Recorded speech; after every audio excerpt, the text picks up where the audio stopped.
Good evening, folks, and welcome to another edition of the Nightmare Hunters podcast. Glad to be back with you guys tonight. I'm going to try to make the whole show. Back is still bothering me quite a bit, but I'm getting shots in my spine on Tuesday, and that should ease up at least some of it. If you see me fidgeting around, my back's bothering me quite a bit, but I wanted to get back with y'all and be back on the show and get back to doing the things I enjoy doing. Just might take a little adjustment, little getting used to, but I will do my best to not fidget too much or react unless I can't help it. But I appreciate all the well wishes and all the prayers everybody's been sending my way, and I want to thank each and every one of you guys for that. Joining me tonight in the studio is Rabbit Jed Brains. And we're damn glad to have him tonight. Doc couldn't make it. He's with family, and Steve's at work. So you're going to have to put up with the two of us idiots tonight. And we will do our best to keep you all entertained. Robbie, how the hell are you, brother? Doing fair to middling after the horrific day of football today. Well, that might be a bit of a darkener, but it shouldn't dampen your spirits too much, considering you just finished another book. Yeah. Book 5 is finished and in the hands of my wonderful editor over here. I will get started on that soon. I just haven't been able to do too much at the computer the last few days, but hopefully I can have that cranked out for you in a few days. Yep, Luke is working on the. I sent her some stuff today for the cover. So she's working on that, and hopefully in another week or two, maybe we'll be able to put that one out. And I'm still trying to wrap up, Devil the Absarokas. It's just I have not been able to sit comfortably and write for a while. So hopefully I'll be able to get that done soon. I know I should have had it done a month ago, but I just haven't really been able to spend much time at the computer, but hopefully that's fixing to change. So keep fingers crossed, and if you're praying tight, please throw them my direction, and we'll see how I feel Tuesday after the shots. Yeah, Northwoods, to answer that question, book 4 was done probably 2-3 months ago, maybe 2 months ago. But DA's back started bothering him, so he wasn't able to sit in the chair. So that's why I had so much time to work on book 5. Book 5 was because we just, that's why I slowed him down. Sorry. No, it's no problem. It's just that, but that's why it's not like I didn't write them both together. It's just I wrote that one, got done with it, and then his back started bothering him. But I wasn't gonna sit around, so I was able to get book 5 done. While we Robbie's a machine. That ain't got nothing to do with being a machine. It's just. I'll look at my email. I'm like, oh, he sent me an update from chapter 5, and then 4 hours later, he just sent me an update to chapter 9. Like, Jesus Christ, dude! It ain't that fast, guys. Don't. He's pulling your leg on that one. Yeah, maybe a little bit. Might be a little bit of an exaggeration, but he is really, really processing the wordage. So I think you guys are really going to like this one. I really have enjoyed it so far, and I'm going to try to get finished with it and get it all prettified and layout done and everything, so we can get that thing into print for y'all. Yeah, this one was as much fun as I had writing 4. I had as much, if not more, writing this one. And this is the one that DA called me and said, "Dude, this is probably your best one so far." You did a really good job on it. And it blends pretty seamlessly into everything that's going on. Yeah, which one are you going to be doing next?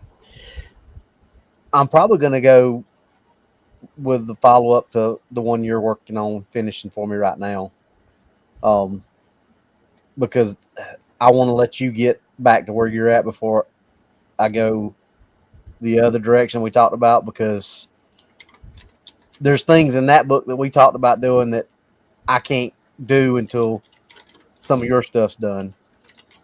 But the stuff with this one is happening in a totally different place, so we can add different things to it. And that all that does is expand our playground or expand our sandbox. Exactly. Because we haven't touched on much of anything where this one's going on. So It just kind of gives us more. Hillary says you need a pipe, an ascot, a smoking jacket, and slippers.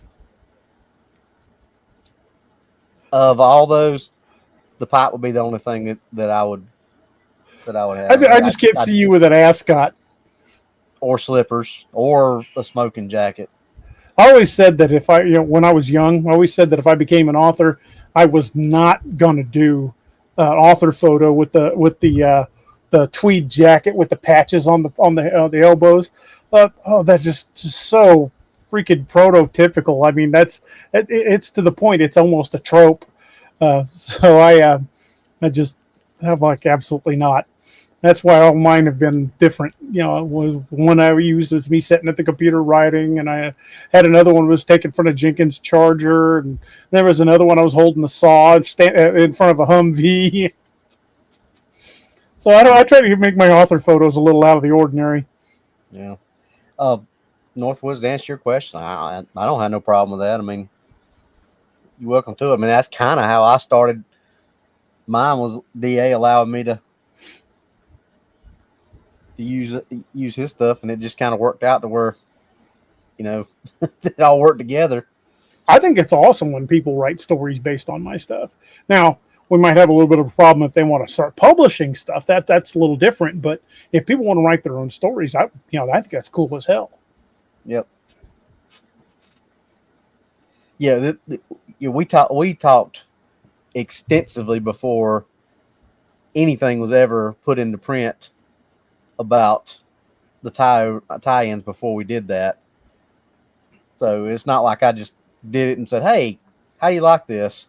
I mean, that was an extensive conversation, but because we both wanted to make sure that it was, number one, it was good for both of us, but number two, that it met what y'all would expect and want. We got a pretty full crowd already. Yep, we got 84 already. That's good Lord. 10 minutes in, and we're almost at 100. That's pretty good. That ain't bad at all. Well, folks, tonight we're going to be talking about things that are currently in the headlines. Is there a cryptid connection? And if so, how deep of a connection is it? Because, you can't exactly trust the media to give you the whole story. And there are three big stories right now that have been making the rounds nationally. And I was kind of hoping Doc would be here tonight because one of those stories is in Colorado. Yep. And we'll probably talk about that one first. But unfortunately, Doc's not here because I was hoping a local perspective, someone actually in Colorado in that area would have heard something locally that might not have made national news. But I want to talk about the two hunters that were found. Give you guys a little bit of backstory. I'm sure a lot of you have already read the story. But two hunters, both in their 20s, both experienced hunters that knew the area well, went elk hunting in an area of the mountains of Colorado, and weather turned bad, and they found them a few days later dead. They found their vehicle parked at the trailhead. They had plenty of supplies. The vehicle had not been tampered with in any way. Both men had equipment and arms with, if they were armed. Obviously, they were hunting elk. They've got a good-sized caliber rifle. But all we're hearing is they were found dead.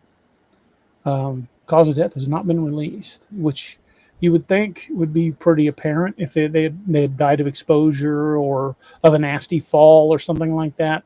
But they haven't said anything. At least none of the articles I have. They have not released cause of death, which to me is a little odd. Because these guys were experienced. They're from the area. If the weather turns bad, I mean, I'm out of shape. I'm old, and I'm probably going to be in. We already ordered it. I'm going to be in a wheelchair soon, but I know enough that even with all those limitations, I could survive a couple of nights in the Mark Twain. Wouldn't be comfortable, and I would have to find some shelter, but it can be done. I have to, I'm ambulatory enough where I can make a basic shelter. So these two guys physically fit, mid 20s guys, damn sure could have made some sort of shelter. even if all they had with them was some knife and boot laces, you could build a shelter. So something's just off about that, about this story to me. Robbie, what do you think? Well, I look how quick they were on the two that went Bigfoot hunting to throw out there. Oh, that it's y'all's fault. They got caught in exposure, and that's what killed them. And all. They were real quick to throw that out there. They were real quick to throw out exposure on the hunter that left his gun to go check his that was here in Missouri too. Yeah, they're real quick to throw that out there, but not on this one. So that the cop in me that throws that red flag up big time that they have, because that's not something that's hard to figure out as a COD. Exposure is pretty evident as a COD. Mrs. Moon says, what part of Colorado? If I remember correctly, wasn't it southeastern Colorado?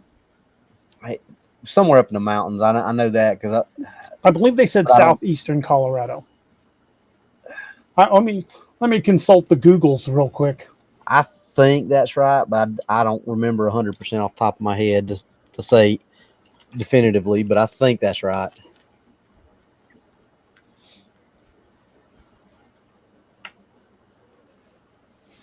Okay, well, this article is saying no obvious injuries. Okay, if that says no obvious injuries, well, that means they didn't have a big fall or anything. Right. Nobody had a broken ankle or sprained an ankle or broke any kind of. Let's see where it says. It just says in southern Colorado. Wherever Conejos County is.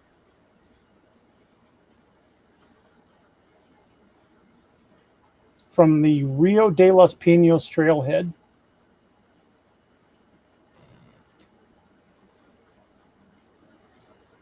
Now, I don't know what the weather was locally. They did say something about rain and fog moving in quickly. But if these guys were experienced outdoorsmen, they would not have tried to maneuver in that fog. They would have found a place and built a shelter. And just something really odd, especially if there's not a mark on them. To me, that says, probably internal trauma. Well, and the thing is, if they were hunting elk, they had to be up high. Mm-hmm. So even if it's still relatively warm down in the lower part, it's going to get cold up in the mountains. So Cajun, if they did perform an autopsy, they have not released the details. Sherry Radway says, crazy story here in Algonquin Park, Canada. A missing man from Ohio was found deceased in the park in 2023. He was found, thanks to DNA, went missing in 1980. Good Lord. Roxanne says they were also close to water. And they were only like a mile from the trailhead. And weren't very far. So to me, this one just says something more is going on. And in the area of Colorado where there are tons of Bigfoot sightings. And if it's near Pikes Peak, that's Pikes Peak's in southern Colorado. If it's near Pikes Peak, there's been Wendigo sightings up there. But if it was a Wendigo, there would be obvious marks on the body. But for them to have no signs of trauma, that to me that's just weird, because if it was raining and foggy, then that wasn't cold enough to freeze. So I don't know if we can entirely rule out death from exposure, but they weren't out there very long, and like I said, they weren't far from the trailhead. Well, but still, like I said, death from exposure is not hard to pinpoint. So I don't understand why. That's generally kind of obvious when you look at them. I don't understand what the holdup is on that. I mean, you generally don't even have to do an autopsy on that. Yeah, but literally that has been that's all that's been released. But at the same time, though, if they said there's no obvious signs of trauma or no marks on the body, how do we know that that's the true story? That's true too. I mean, They could have said there's no marks on the body and find their head twisted around backwards. We don't know. There's just no details in it. But to me, that just sounds hinky. When Robbie first told me about the story, I said, that's freaking odd, because if you get a missing hunter, odds are if they're alone, that's understandable. But in missing in groups of two, that's pretty rare, especially in an area they knew well. Yeah. Well, and that's the thing. We talk about that all the time, about hunters saying that, I've hunted all my life and I've never seen a Bigfoot. Well, because hunters typically hunt, and especially if it's a good area and they get they have a good return on their investment, so to speak, they stay in that area and they know that area. I mean, hunters don't usually. If you hunt something like game management, yeah, I guess you got to kind of move around a little bit. But for the most part, if you've got a good spot that you hunt, you stay in that spot. You don't. It's not like you go here and here and here and here. But even if you do hit a couple spots, it's spots that you've hunted before, and you typically know. The way I was, I mean, most of the places that I hunted frequently, I could walk in blind, and most of the time you walk in it in dark. Yeah, but you know exactly where you're going, and you know exactly where you're going. And a lot of times you walk out after dark. So it's really strange for two people to go missing at the same time that are hunting together. And that's typically how you hunt elk. You don't usually hunt elk by yourself. Yeah, because they're too big to pack out alone. Yeah. And when I was when I deer hunted, and my whole life, I think I hunted in like 5 different spots. I mean, well, okay, except when we went out of state, that's totally different when we go out of state hunts. But here in Missouri, there's only 5 places I would go because I had those places mapped out in my head so well. Like Robbie said, I could go to my deer stand in the dark. Mm-hmm.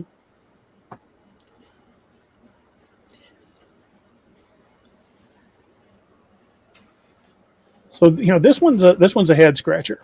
Can we say that there were cryptids involved? Well, no, we can't. But we can't say they weren't either. I mean, because we're getting no information, and that seems to be a commonality with a lot of these questionable attacks, like the Amazon driver that was killed by dogs here in Missouri. They've never released any additional information. They didn't release the necropsy on the dogs. They had to physically enter the house to kill the dogs. So I don't buy for a second those dogs did that. They might have bit the guy if the guy was like coming in the house or up on the porch, but he was found outside the fence by his truck.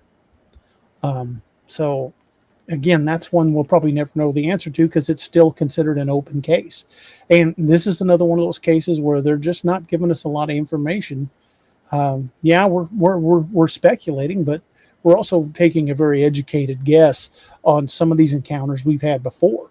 I mean, how many stories have we talked about even on this show? I'm not counting all the other shows out there or shows like How to Hunt with Steve Isdall or Dixie Crypted. How many stories have just us talked about with hunters encounters? And you add Steve Isdall or Dixie Crypted, and it goes into the hundreds of encounters with hunters. So hunters have encounters a lot more than the general public realizes, and I think it's possible these two guys might have been bushwhacked by something, and you're talking about something with incredible strength like that. It could probably crush you without leaving a mark.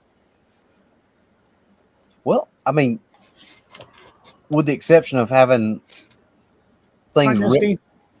Hey, Misty. With the exception of having things ripped out of their body, look at the Dyatlov Pass people. There wasn't a whole lot of large trauma.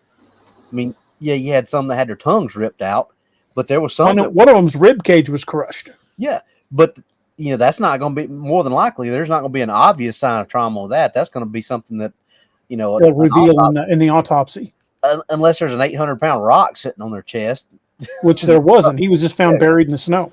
Yeah, so that's not an uncommon thing. Is my point on that. So Mike Prine on the watching this on Facebook says, "Don't shoot Bigfoot," and that's something we talk about all the time. That's one of the cases we discussed about the missing 411, the hunters. We firmly believe that in cases, because I've talked to a bunch of hunters. I know Robbie has, that have actually put one in their crosshairs and said, "No, I couldn't take the shot because it looked almost human, and I didn't want to take the shot." I think the 411 missing hunters took the shot. Yep. I think they either killed one, winged one, or missed it, and it still turned around and came after him. Because if you could see one, odds are there's others you can't. Just like when we were in Combs Ferry, I mean, they were all around us, and we never saw a single one of them other than silhouettes moving between trees.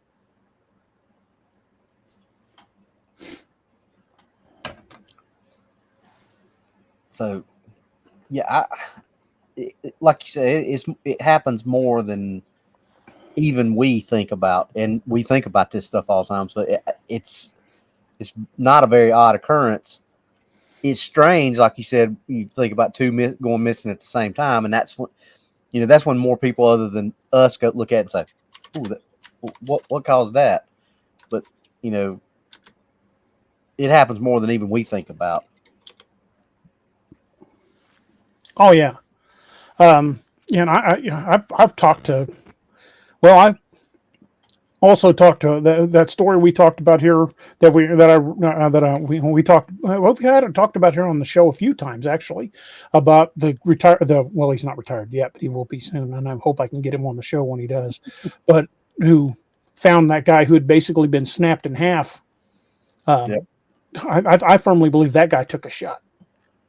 Yeah, I think so too. And I think the only reason that game warden made it out of there is he never took a shot. Yeah, because he had his weapon out, but he didn't take a shot. And I think if he would have, he wouldn't have made back to the truck. Well, the way he retold that story, or the way he told that story to you, that you've retold it, is whatever was there was not happy. So just the guy, he was a Missouri Department of Conservation agent. More than likely, what happened is you were right. That guy that was snapped in half took a shot and winged it, pissed it off, and it was still pissed off when the game warden got there, and he was just smart enough, like you said, to just not, and that's why it didn't. Well, the reason he didn't, basically what he said, and it's one of those cases when you're talking to the guy and you can see his hands shaking when he's telling you the story. He was like, I didn't take a shot because I didn't think a 9mm would do a damn thing. Mm-hmm. The thing was just too damn big.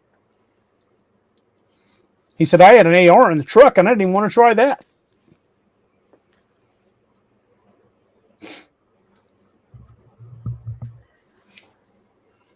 I think it's highly possible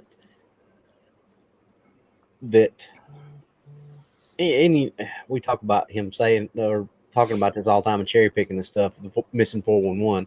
I think that theory that you've said many times is probably more close to accurate than anybody wants to think. There's a lot of these people took shots and either, like you said, either missed them and pissed them off, hit them and pissed them off, maybe killed one and pissed everybody else off that was out there. And yeah, I think you'd be foolish to think it's out there by itself. Oh yeah. Because we've heard so many stories about them being social, moving in family groups. And even if you took a shot at a dog, man, they tend to hunt in packs. Well, and like that. What's up, Sentinel's in the house, man? No. But like the when I was up at that's the spot that Johnny and I go to all the time. Was up there without Johnny. I had some other people up there, and we always got paced out of there every time we went, but we had one kind of follow us a little bit further than normal. So we were just kind of leaned up against my truck talking just to kind of see what happened. And I'm assuming it was a young one because it kind of messed up and fell and slid down the hill a little ways. Well, as soon as we turned and started walking towards it, we hear all kinds of commotion back from behind us. So as soon as we turn around and look what's going on behind us, that one gets up, takes back up off the hill. So they weren't, and to think that was the only two, there had to be more than just those two. Hillary said Hillary said maybe poison, bad water ingested, or some kind of gas in the air. Well, for the water thing, like I said, these guys were experienced hunters, and they were only planning on going in for the day. So odds are they packed in their own water. I can't imagine that they would have needed to drink from a stream or anything like that, because they were only planning on being in for the day. They just had day packs with them. As far as any kind of gas in the air, you think that would have been detected.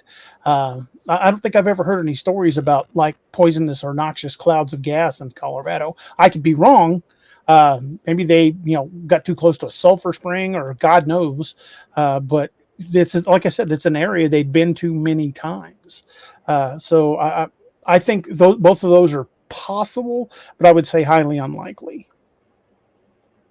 Yeah, you can't rule out anything. I mean, right. I mean, you can't say anything definitively. You can just take an educated guess. I mean, is it possible that they got into a rattlesnake nest and both of them got bit by rattlesnakes and died, and there's no obvious injuries because they had, when they saw them, they just had bites on their legs and nobody could see them? Yeah, that's possible, because it's still time for snakes to be out. It's early hunting season. Snakes are still out because it's not, we hadn't got a frost yet. Speaking of that, there was a lady right here in Springfield. She used to be a local newscaster, got bit by a copperhead walking a trail in town. Bit her on the foot. Just happened, I think it was yesterday. Yeah. So, I mean, is something like that possible? Yeah. But more than likely, I would think if it was something like a snake bite, or, they got bad water, especially if it was something like bad water or something like that's a big public hazard, I would think they would get on that pretty quick and say, hey, stay out of this area. There's something going on. There's some bad water, or there's something. With them not saying, that's what makes me think. And Hillary, you're right. A lightning strike would be obvious. They would have probably both been charred.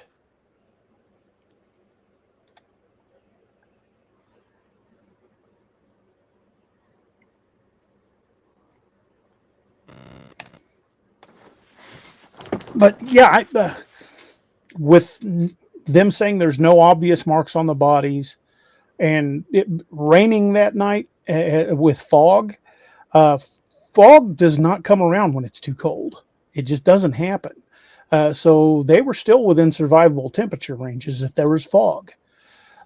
So experienced outdoorsmen, like I said, if you got a buck knife and even the basics of gear with you, you can use your boot laces to build a crude shelter and start a fire. So I'm gonna err on the side of caution and assume these guys knew what they were doing.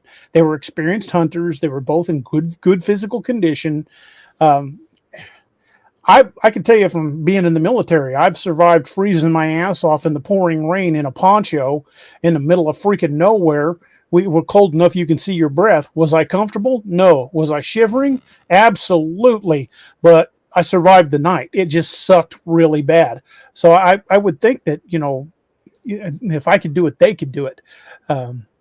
So to me, this one just seems really suspect that we all already know there's more going on, but I would be willing to bet that they'll probably either find extensive internal injuries or they will never say. I'm going to lean with the second option. They're probably never going to say, or they'll just say something like, it's ongoing or something like that. Yeah. Or we think that they died of exposure, but the case won't ever be closed. So you won't ever be able to point it. So can we say definitively that this particular case is cryptid involved? No, we can't. But what we can say is there's a suspicious lack of details that lead us to draw certain conclusions. Because if they had died of exposure or they died of a fall, they just would have said that.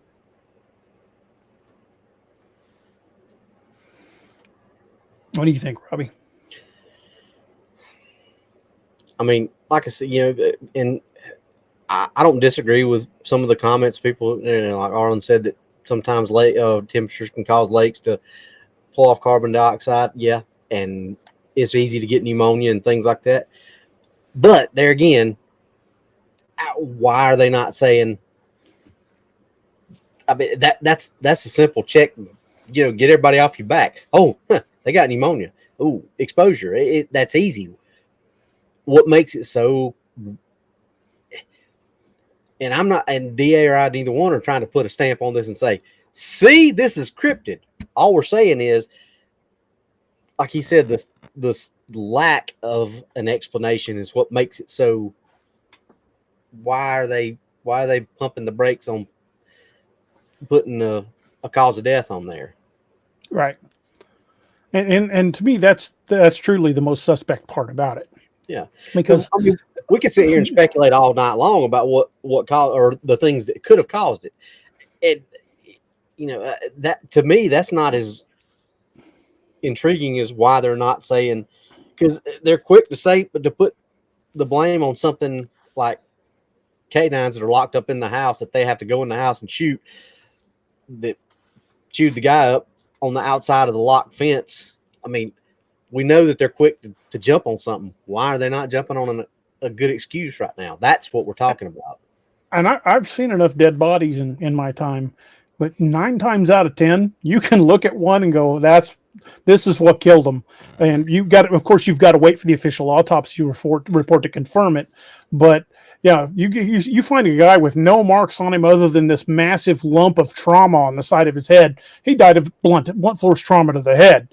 But you cannot say that until the official autopsy. But you can say it appears to be this or that. But for them to say nothing at all, yeah, that's pretty odd. Because even in a small town like Walnut Grove, our chief would have said something like, "We found a body with wounds to the head and facial area, pending autopsy to release the official cause of death." But information would be released about what happened, unless the family hadn't been notified yet. But the family was already aware. The family was helping look for him. So that's an odd little detail.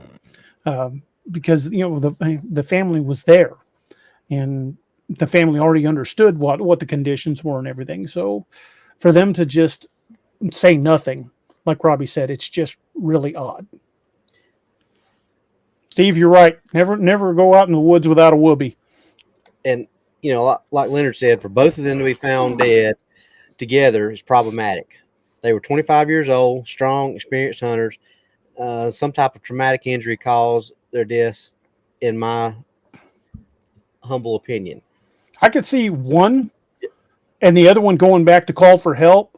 One dying of what's the odds of them both dying of a traumatic event at the same time? Yeah, that's what. Besides the fact that they're not saying anything, that it was both of them.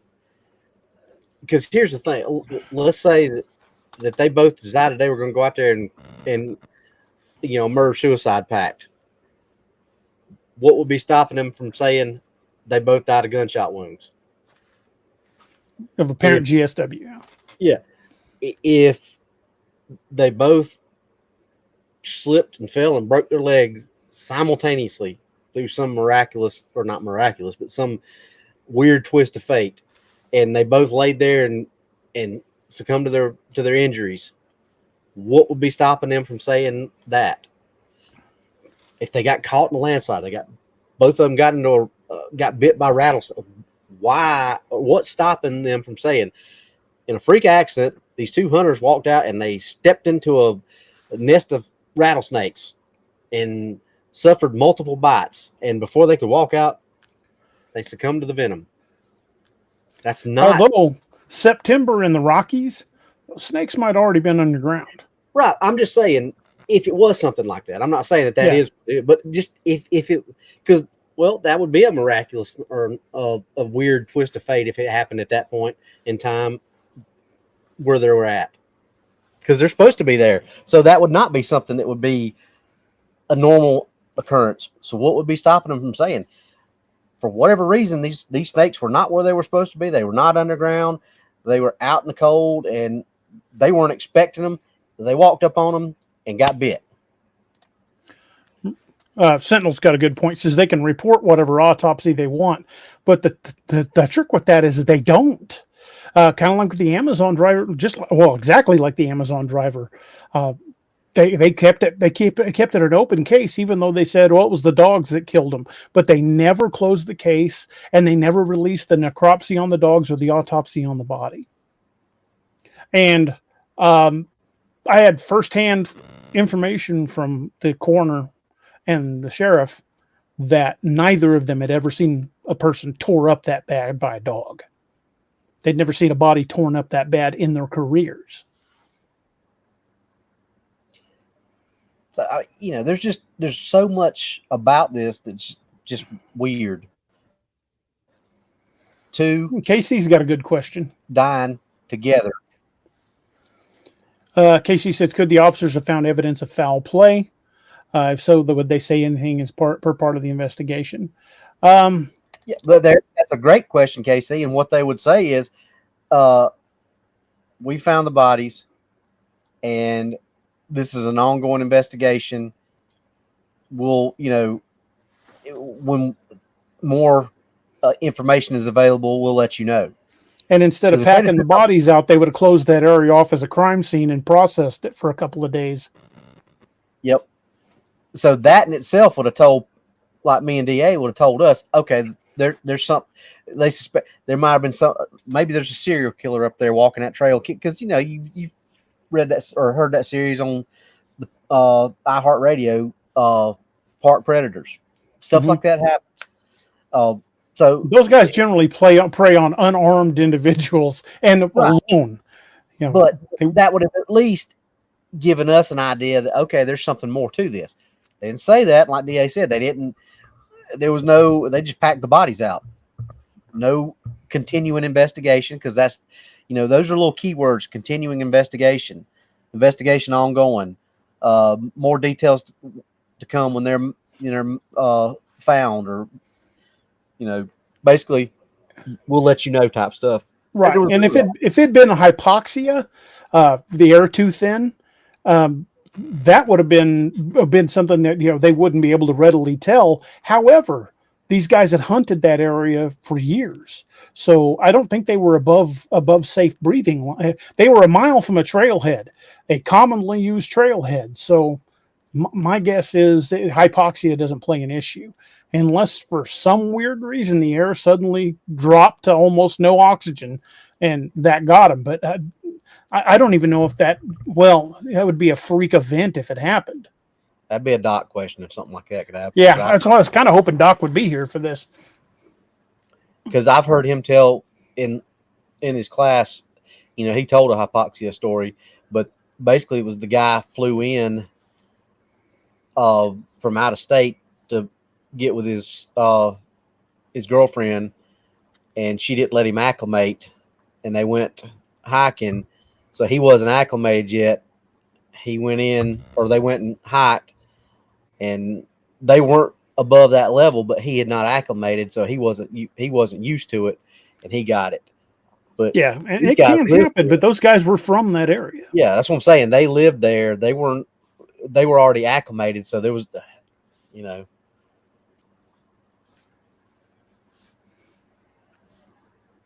they'd hunted that trail, many times. So I wouldn't think hypoxia would play a factor. But there again, like we're saying, any of these things are possible that could have happened. But it's not an uncommon thing for people to die of hypoxia. It's not an uncommon thing for people to die of pneumonia from exposure. It's not an uncommon thing for people to have, fall and break their legs and die from exposure or things like that, or snake bites, or none of that stuff is uncommon. So why are they not given the reason? That's what's driving the questioning. We're not trying to figure out exactly what happened to them. The biggest question, at least in my mind, is what are they waiting on? Right. Exactly. I know this by now they would have had a cause. Oh yeah. Because I can tell you, even with small departments, autopsies get done pretty quick. It doesn't take 2 to 3 weeks to wait for an autopsy. Even here in Springfield, which is the third largest city in Missouri, you can have autopsy reports in 24 hours. Oh yeah, I've gotten autopsy results within 24 hours at my small city. You know, and Casey, I'm talking like drug screens of knowing what they overdosed on. So, Casey, that happened during the COVID lockdowns. It was a family went to hike a trail in California. I can't remember the year. I want to say it was 21. My guess is 21 or 22, when everybody was still in all the fervor over COVID. And they were found, even the baby was dead. They were hiking with a small child, their dogs, and they officially said it was tainted water. But as far as I know, that's still an open case as well.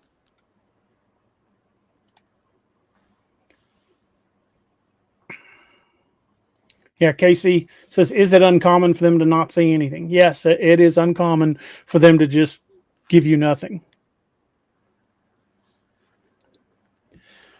So this is the first little event that we wanted to talk about, but we do have a few others. And this one, folks, draw your own conclusions. We don't want to tell you guys what to think. We just want to present the information and let you form your own conclusions. It was a cryptid involved. We don't know. Is it possible? Yeah, it's possible. It's entirely possible. It could be something completely explainable, but the fact that they're not explaining anything is pretty suspect. W. Leonard says one of the two hunters was from Asheville, North Carolina. But they said the guys had hunted that trail before. So if one of them was from Colorado and the other was from South Carolina, I don't think it would have caught both of them. No. Hypoxia would explain the one from North Carolina, but it wouldn't explain the guy from Colorado. Let's see.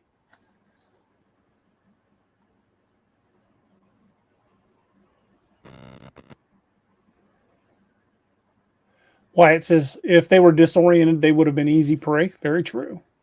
But they also said that it was rainy and with thick fog that night. So anything could have walked up on them in the fog. According to this article that I'm reading here, they were both from Colorado. It said Casey says if it was tainted water, the case would have been closed, right? Absolutely. If they had definitive proof, they can say what they suspect it was, but if they had definitive proof, they'd close the case. Let's see. So they were both from Colorado?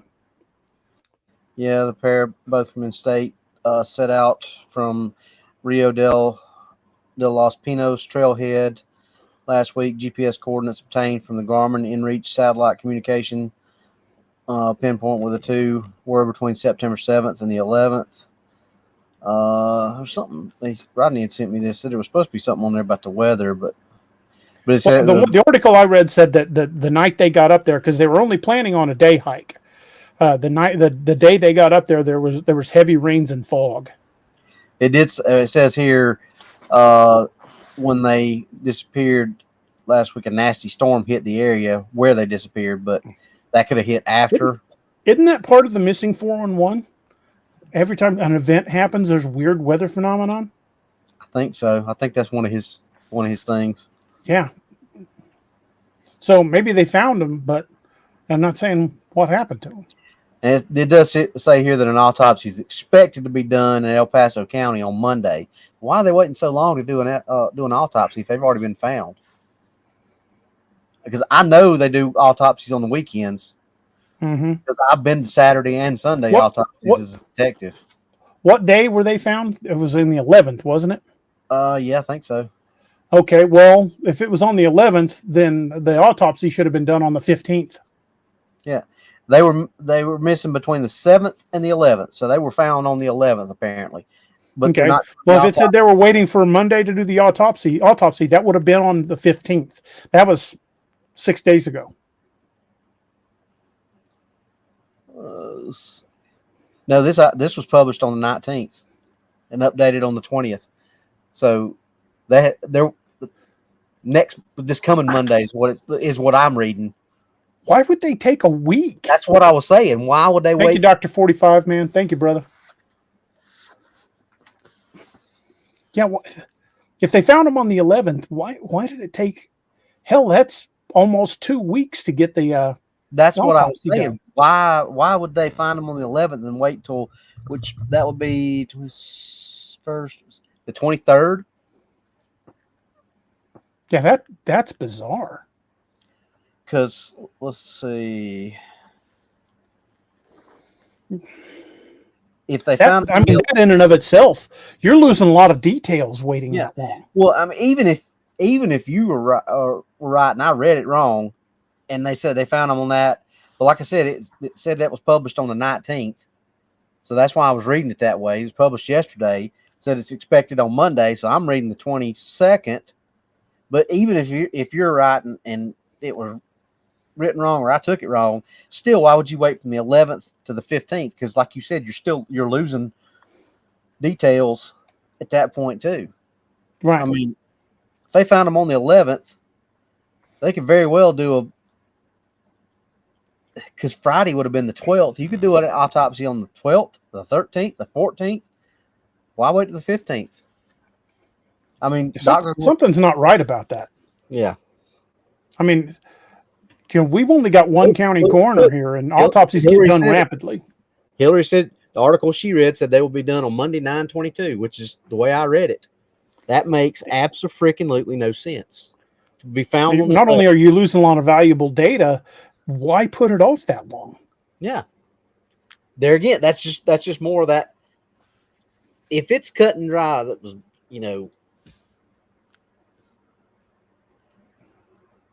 maybe Sentinel's right. Maybe they found them in a defensive posture, but still, that don't explain to me why they're waiting so long. I mean, if there's a question and you don't know why something was done or what happened, that they went missing on the 7th, right? That's what it said, missing from the 7th, between the 7th and the 11th. Well, they had only planned to pack in for the day. So I'm guessing whatever happened on the 7th. The 7th was the night of the full moon. Interesting. Things that make you go, As Obi-Wan said, curious. Exactly. Casey says the medical examiner was on vacation. Well, the hospital here in town will do autopsies. We had a secure cage at the hospital I worked with, and Dr. Norton would do autopsies 7 days a week. I mean, especially one for law enforcement. But there's always a backup coroner to do stuff like that, because what happens if you have a very high-profile murder? Major case. Because you're losing valuable evidence for something like that. I don't know any place that only has one person that can do autopsies. Because usually there's at least two people in the autopsy anyway. There's a doctor who's sitting there, and then there's actually the person who does the autopsy, which is not the coroner for the most part. Larry Berlin says maybe the coroner was on vacation or really backed up. You wouldn't think a rural county like that would be, flooded with corpses. Nah. Not unless there was a mass casualty event we didn't hear about. But still, that would be a priority thing that you would put that, you would probably put that up towards the top, because it's a mysterious death or an unknown cause. Unless, and here's the thing, unless it was something that they say is no big deal, we know it was exposure. But if that's the case, why are you even having an autopsy? Yeah, they would say we believe that the subject's passed away from exposure, but autopsy will verify. Because here's the thing that we haven't said yet: not every death requires an autopsy. Autopsies are only usually requested when there's something that ain't meeting up. Well, it looks like he may have died of natural causes, but there's a possibility he may have overdosed. It looks like he committed suicide, but we won't. We just want to make sure that there's nothing in his system. Not every single death requires an autopsy, and that's something we hadn't said yet, or we kind of just. I don't know if we intentionally left it out or if we just overlooked it, but. So this article says the bodies weren't found until the 18th. So that makes a little more sense why the autopsy would be pushed. Story break that they were found on the 11th then. Yeah, because it seems to me like I've heard about this story a bit ago. What I just read said they were missing between the 11th or the 7th and the 11th. Now, if they were missing between those days, how'd they get found on the 18th? And still, there again, even if this says that the last contact was made with them. Their last contact was made when Porter shared his location with his fiance on the afternoon of Thursday, September 11th.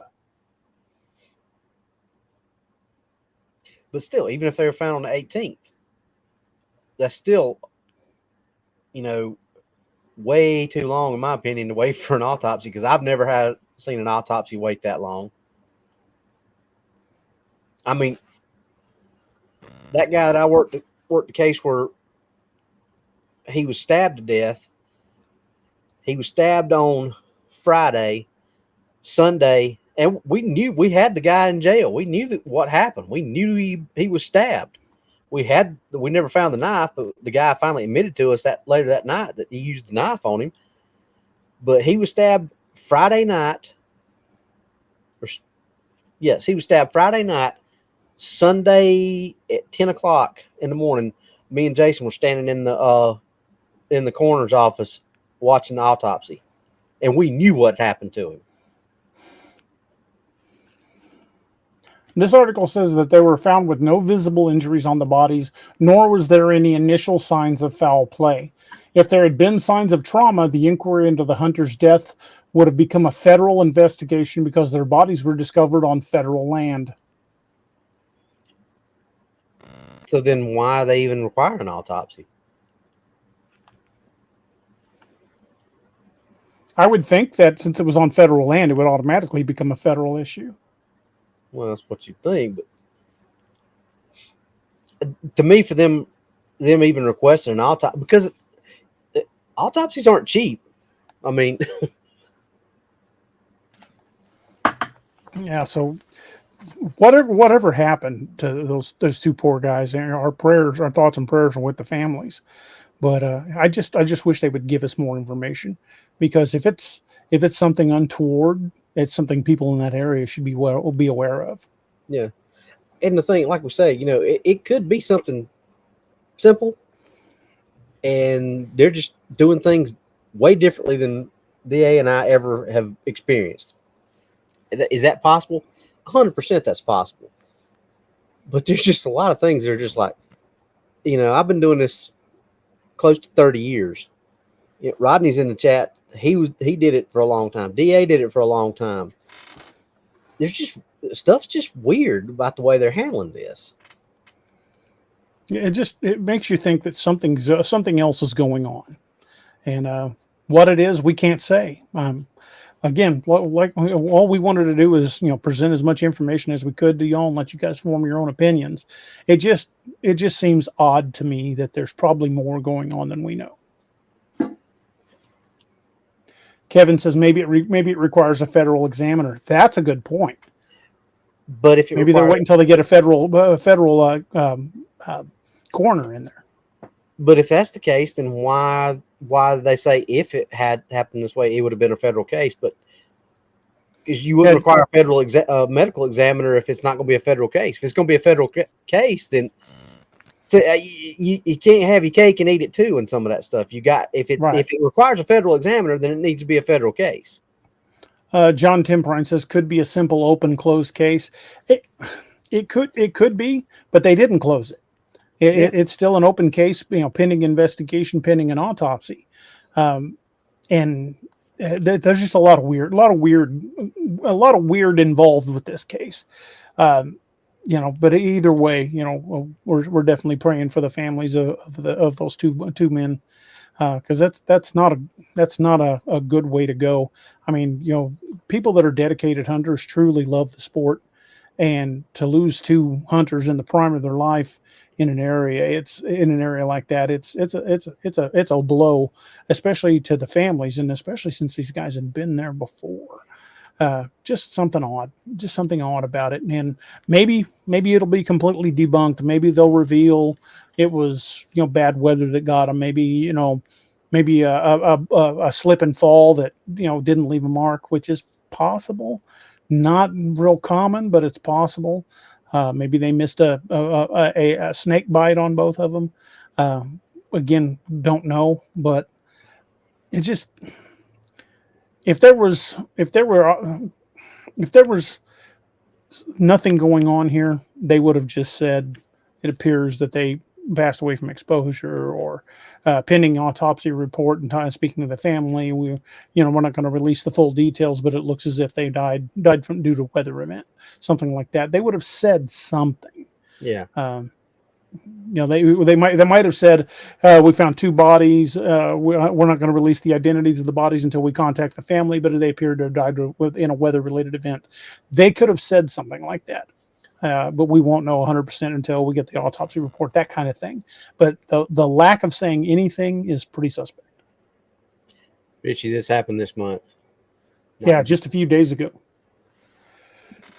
Just a guy says, DA, how does the coroner bureaucracy work? Is it local, closest, or based on jurisdiction? Since NFS is federal, wouldn't it be the feds? It said they opted not to make it a federal case because they didn't find any signs of foul play. So it would probably be done by the coroner. Local jurisdiction. Yeah, the local coroner. But it said this happened in one county, but the autopsy is going to be done in El Paso County, so maybe they didn't have a coroner in that county. I don't know. We just don't have that information. But that in itself is weird too. I mean, because I don't know. There's just, because usually, like, and this is how we do it for like my county. It doesn't matter what city it happens in. We have a county coroner. If it happens anywhere in that county, city jurisdiction, county jurisdiction, anyway, we have one coroner and a deputy coroner that take care of the autopsies for the entire county, municipalities, county jurisdiction, no matter where. But when I was and that was the same way when I was in Seneca, which Oconee County was the same way. It happened anywhere. You had a county coroner that handled everything. It was an elected position. I don't know how it is in Missouri, but the coroner is an elected position here, and they handle it for the entire county. So usually it's just, and if something happens and there's not, that coroner is on vacation, we got a deputy coroner that would do. Our coroner has a department. They have a whole building, and there's also doctors certified to do autopsies at both of the major hospitals. Yeah. So if they couldn't get the county coroner to do it, either of the hospitals could do it. Yeah. Paul Webb says, did they find their guns or weapons? They never said. The article does not say if they're found with their weapons.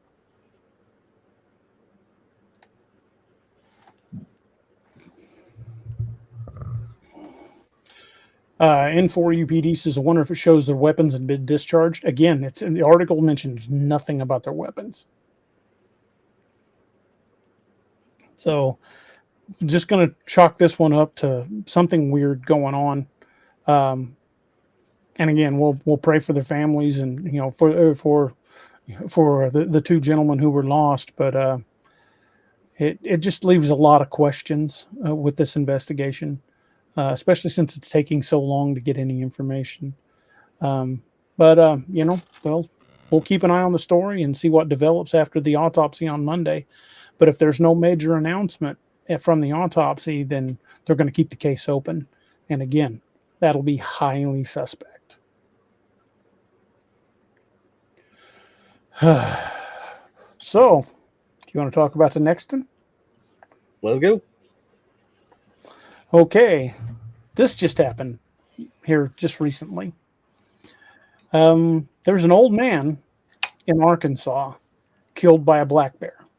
First time it's ever happened in the state of Arkansas, and he was badly mauled. Again, first time it's ever happened. Do you all remember when we talked about the story that I got about the old man that said there were things coming up behind his house, and the game warden told him that he needed to be careful because it's not the first time they'd found an elderly person just gone? I think that might be the case here, because black bears generally don't maul people to death. It does happen. I'm not saying it's impossible. I'm not Unless saying you're in Florida. Yeah.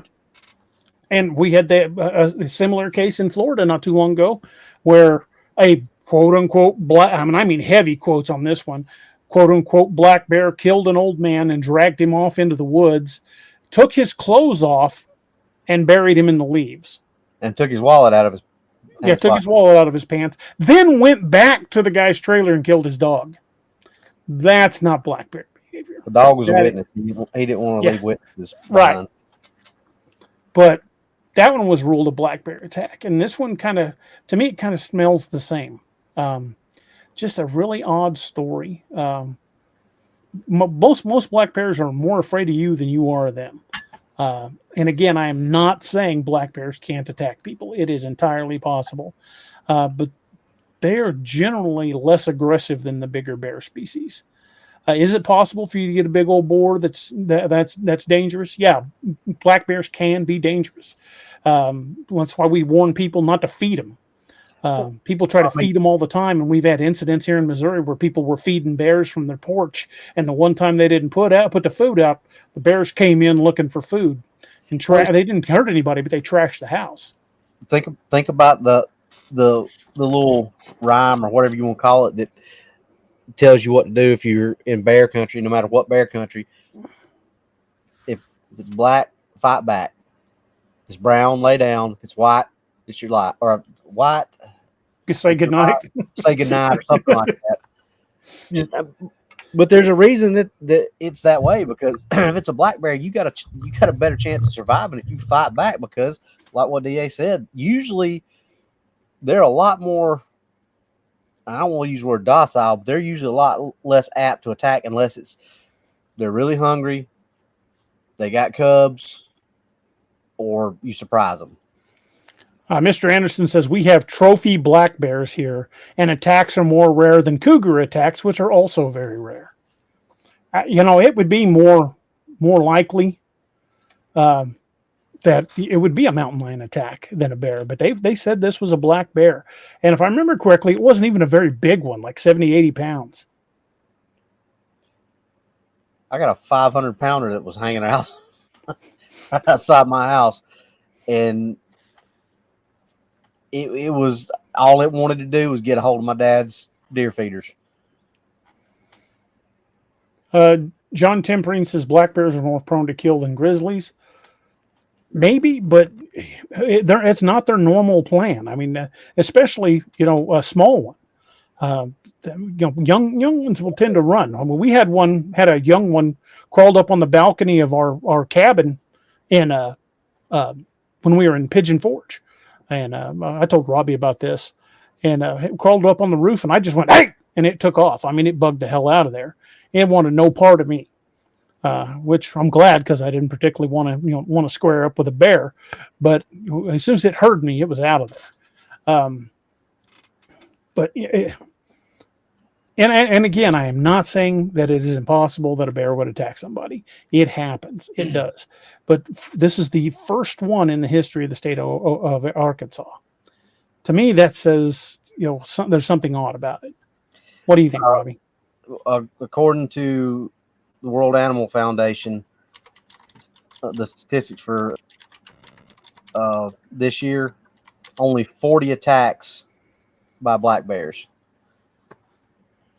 So I don't think they're more prone to attack than, and the biggest thing it says here, black bear attacks are rare, with less than less than one fatal attack occurring per year on average in North America. Non-fatal attacks are also infrequent, with fewer than a dozen non-fatal incidents annually in the United States. Most aggressive encounters, just like we said, are defensive reactions to persons getting too close to bears, and they are more likely to flee than to attack.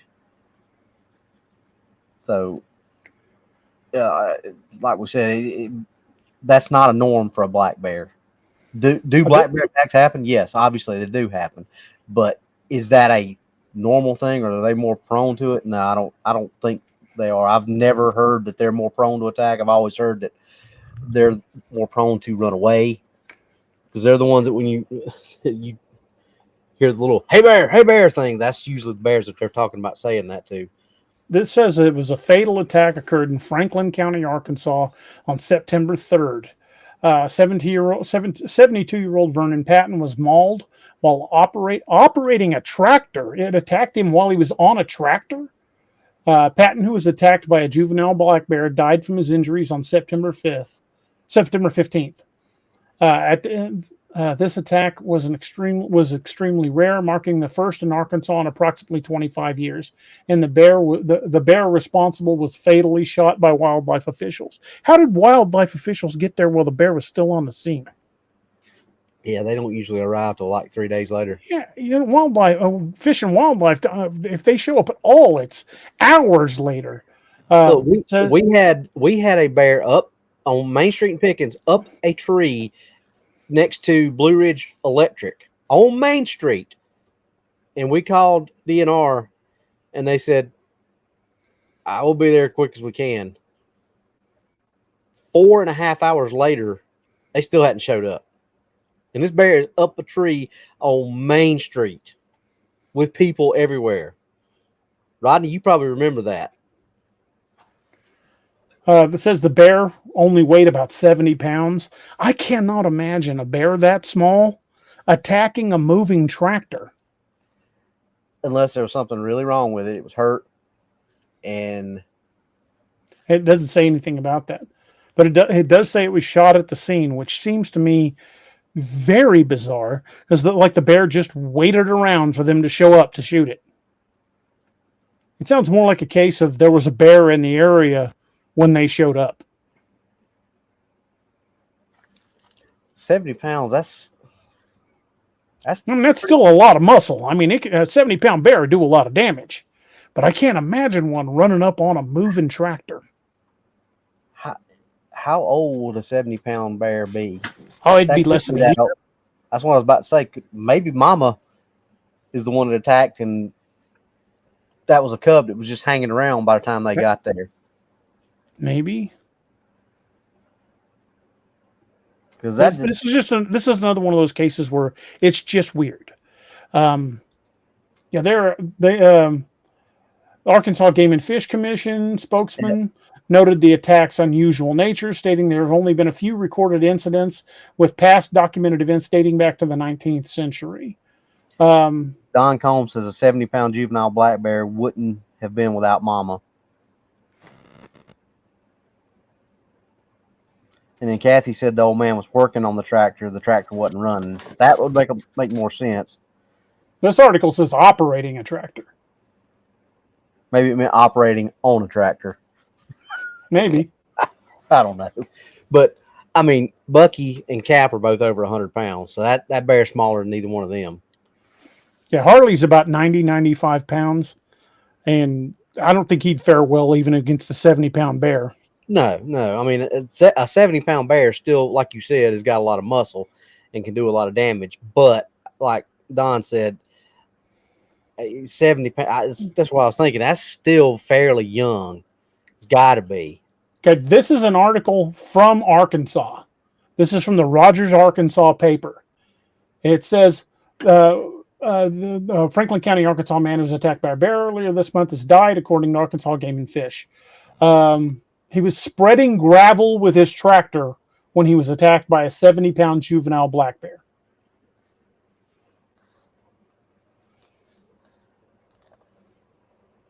I wonder if spreading gravel with his tractor, by tractor they mean like a little small John Deere lawnmower tractor. That would make more sense than a Still, I mean, they don't like loud noises. yeah, but still, a 70-pound bear attacking you on an actual.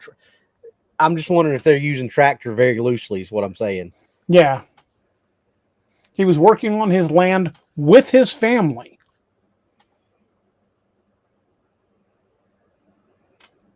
I guess he lasted a while in the hospital. He was attacked on the 3rd and died on the 15th. Don said that bear would probably only be 8 to 10 months old. Yeah, I knew it had to be less than a year.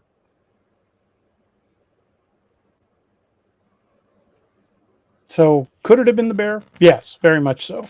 This is just another one of those odd cases because it takes Game and Fish a while to freaking respond to something like that. Why would the bear still be there? Because if it was eating the guy, he would have died. He'd have been DRT, dead right there. Mm-hmm. He would have suffered massive tissue loss and blood loss, but he survived several days in the hospital.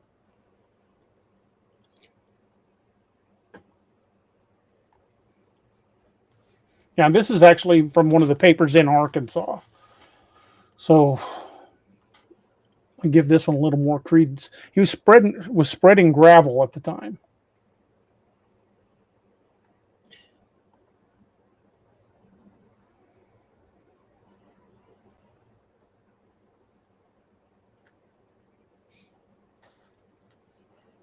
But it did say that the bear tested negative for both rabies and distemper. No, but there's that theory. Yeah. So why would a juvenile bear attack a tractor? I still think may have been mama that attacked, and juvenile was just there, and whoop, that's the one that did it. Kathy Steen says something's not right. His son posted that the bear came up behind the man, and he, the son, rescued his dad. Well, if the son was there, that's, that's a pretty good indicator that he would have seen what did it. So, yeah, it was at this point it was probably a bear. It's just very weird behavior for a bear. Don Combs says when spooked, a baby black bear usually runs up a tree. Yeah. Yeah. Well, you remember the story I told you from when I was doing my tracking training? Me and the other guy was sitting there. They were tracking us, and we were supposed to run our track, and we run our track and go out there, and we're sitting in the woods, and all of a sudden we hear look, and there goes 2 baby bear cubs up the tree about 20 yards in front of us. It means mama's around there somewhere. John Timprine says abandoned and hungry. Maybe the bear was really hungry, but it doesn't say the old man was fed on. And he died 3 days later. So he lasted for a while in the hospital. So if he'd been fed on, a 72-year-old man, I don't think he'd have survived the attack if he'd been fed on. I agree with you, John. There was something wrong with him. I don't know if it was that, but if it was the 70-pound cub that did it, obviously there had to be something wrong with him. And if they check for distemper, that tells me that it was a cub, because you're not going to check for distemper in a juvenile, an adolescent rather, or an adult, because that's a young cub, kitten, puppy. That doesn't affect older animals generally. So if they check for distemper, that tells me it was young, like Don's saying. Wyatt says the son could have been told what to say. It was that as well, though. That's true. Yeah, Dr. 45, I don't know why it would attack something as big as a tractor. And even if it was a small, like a lawnmower that they're just saying tractor, still, that doesn't make any sense. This is another one of those stories that's straight from the current headlines, because this just happened this month, and it's another case where the facts don't seem to line up. But if it was indeed a bear attack, it makes no sense why a bear would do it. I mean, black bears generally don't like loud noises. I mean, they will run from We scared the hell out of a bunch of bears. It was a mama with like 3 cubs by just activating the car alarm on the car, and they bolted the hell out of there. And this was up in not Rocky Mountain National, in Smoky Mountains. And they, as soon as they heard that noise, they were off like a shot. I can't see why they would, even with mama there, would come and attack it.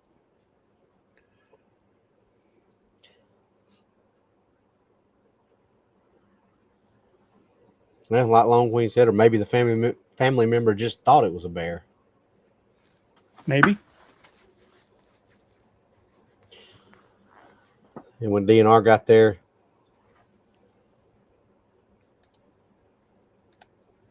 yeah, and it's sticking around waiting for DNR doesn't make any sense either, because they weren't 5 minutes out. Misty Haynes says black bears will usually run if you yell, but one time we had a rogue bear and it was killing all the other bears in the area. Our group finally got him out of there. And that's entirely possible. I mean, you just get some animals that are just mean-tempered. I've had dogs like that you couldn't, only like a few individuals could even pet the damn thing. But I've also had dogs that were just the gentlest souls you could ever imagine. So I would imagine it's the same with bears. There's some that are just plain mean, but this young and attacking a moving tractor, that's just weird.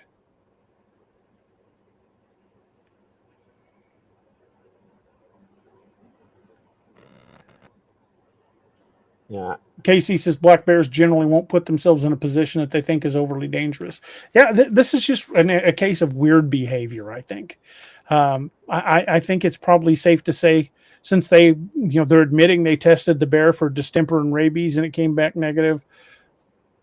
Yeah, I'm kind of willing to go along with the bear story, but what I find suspect is the behavior.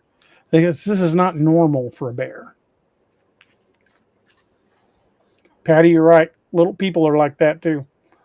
So I guess what we're saying on this one is, it's a tragic loss of life, and I guess we have to say and rule this one to a bear attack, but it's bizarre, the behavior, the circumstances of this, just odd, just very odd, because it's not typical behavior. Well, it's just like the other story. We're not saying that anything out of the ordinary did happen. It's just, but the circumstances of why they're not saying what did happen is weird. Just like this, we're not saying that it wasn't a bear, but that's weird behavior for a black bear, especially one that size and that age. So I'm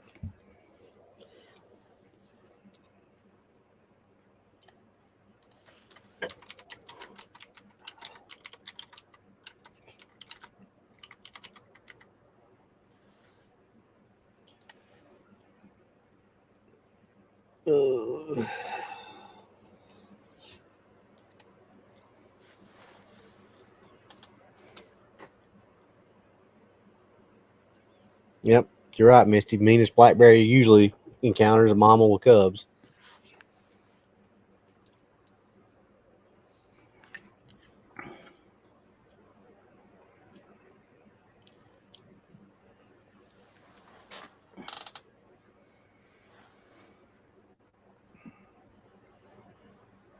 Yeah, bears can be mean. Make no mistake, a bear will kill you. But it's just not typical behavior. They don't generally, well, other than polar bears, they don't generally see us as an immediate food source. Yeah, I mean, even grizzlies and Kodiaks, all the big browns, they don't typically see us. They'll attack us a lot quicker than a black bear will. But the only bear species in my knowledge base that actually views us as food is polar bear. And if they're still around, the short-faced bear. Well, true, yeah. Yeah, in its heyday, it was the largest land predator of its day.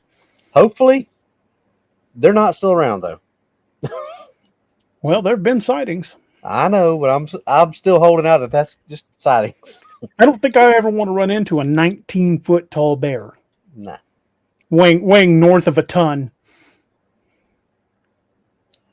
No, anything that makes a polar bear look small and like a plushy toy, nah. Yeah, it's taller than a polar bear and built like a grizzly. So you think about being attacked by basically an earth mover with fur. with fur and teeth and claws.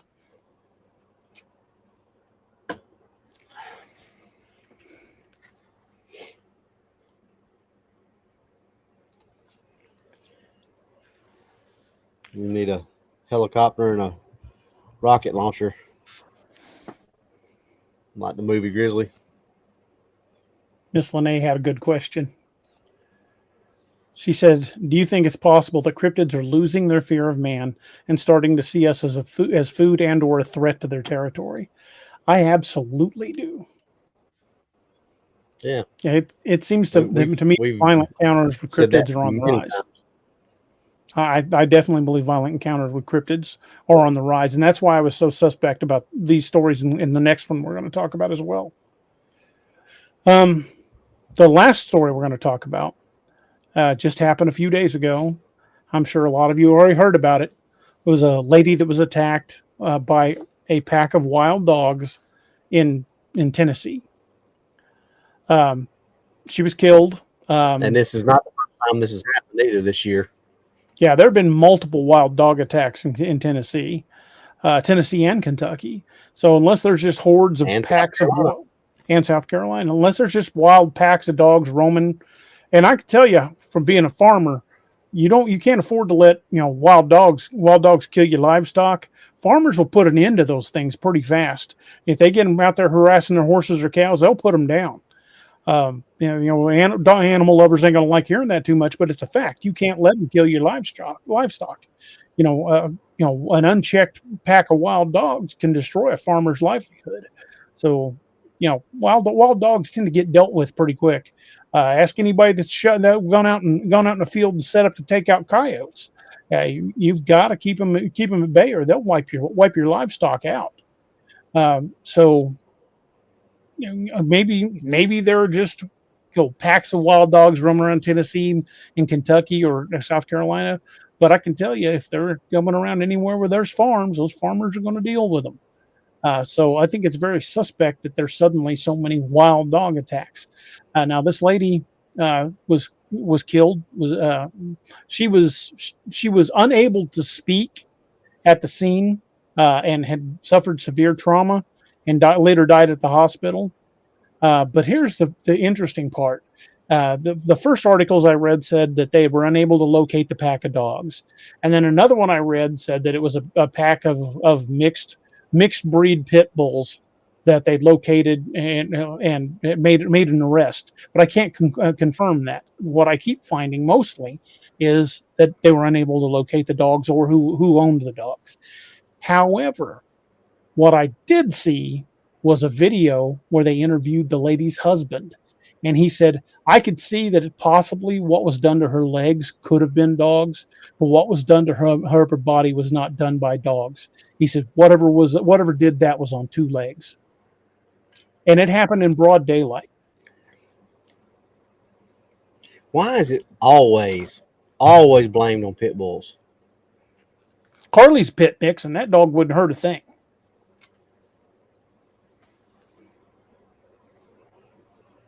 Dr. 45 says, I've seen domestic dogs get it while attacking livestock.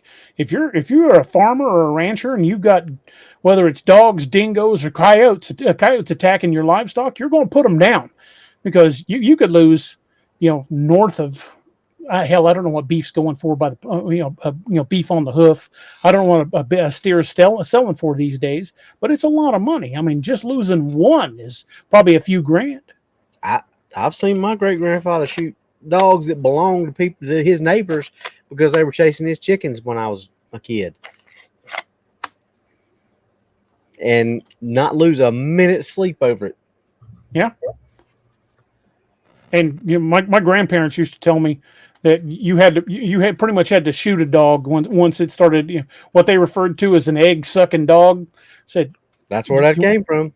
Yeah, you had to put an egg sucking dog down, because it was, at that point, it was too dangerous to keep around your livestock.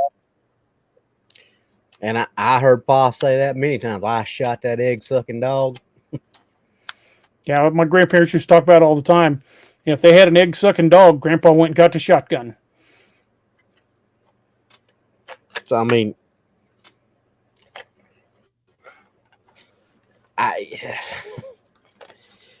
there's a lot of that stuff going on, like, because, and I know there was for a 13-year-old a 13-year-old kid killed in Tennessee that they blamed on wild dogs, but the dogs killed the kid out in his own yard and dragged him 300 feet up a bluff. That doesn't happen. I remember us talking about that one. But when I was doing my guest instructor at the academy, that woman was attacked by wild dogs. I mean, literally a couple of miles from where I was at while I was down there. Mm-hmm. In a state park. White says I had to deal with a lot of wild dogs on a turkey farm I used to work on. And yeah, there's no, once they start killing your livestock, there's no choice but to put them down because they will keep coming back. So farmers will deal with these wild dogs. And there is plenty of agriculture in Tennessee and Kentucky, as I've driven through both on a number of occasions. And sometimes you just drive for, hours at a time and all you're seeing is farms. Mary Cole says, sounds like a plot to one of y'all's books. That would be a cover story that they would use. I mean, it was wild dogs. It's a pack of wild saber-toothed dogs. That's right. It was Scooby-Doo did it. Yep.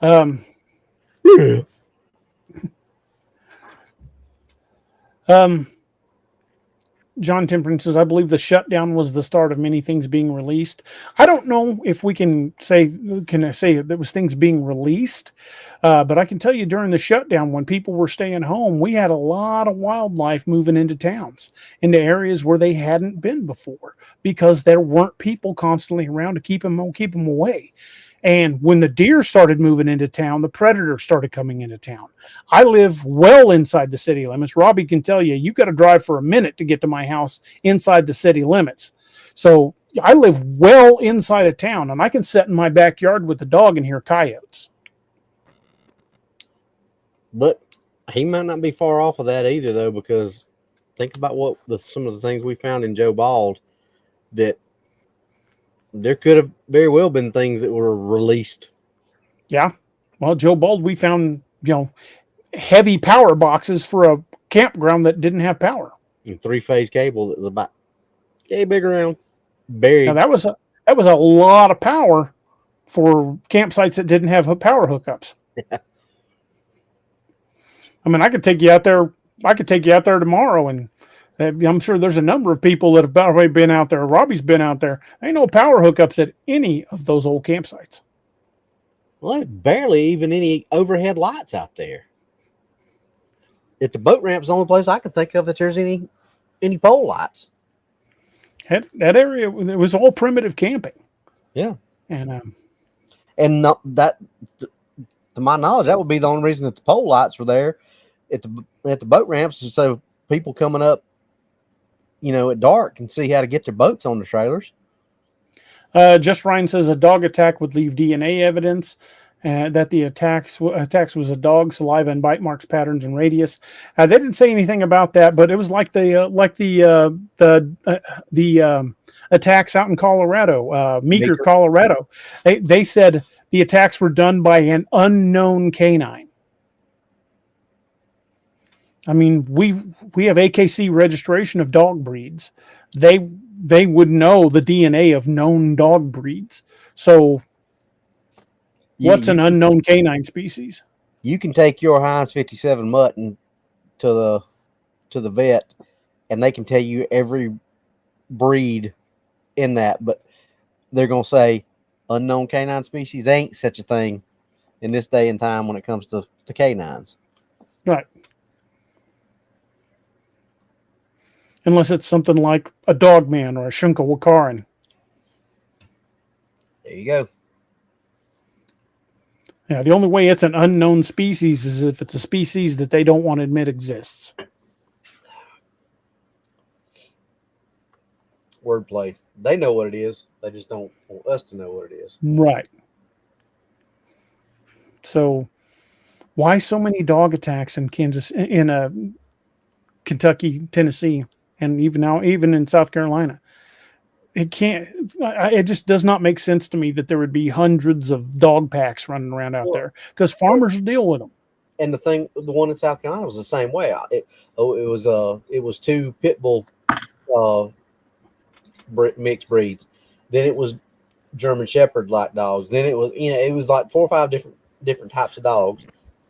But then there was those 2 people that were killed in, was it Crook County, Kentucky, I believe it is. yeah. Ahern, and I can't remember the other one's name. The woman was missing 40% of her tissue. She survived at the hospital for a bit, but she died. She wasn't obviously unable to talk. But a simple dog attack does not abrade 40% of your body tissue. No. That's something big that did that.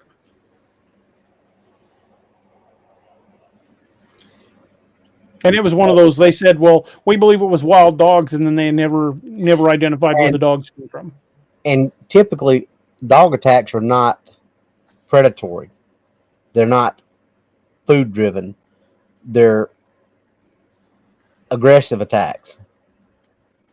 If you've lost 40% of your body tissue, that screams feeding. Dogs don't typically feed on humans because we're not. I mean, so what does that say to you? If you've lost 40% of your body tissue, it's because something was feeding on you more than likely. Yeah, because that's a significant tissue loss.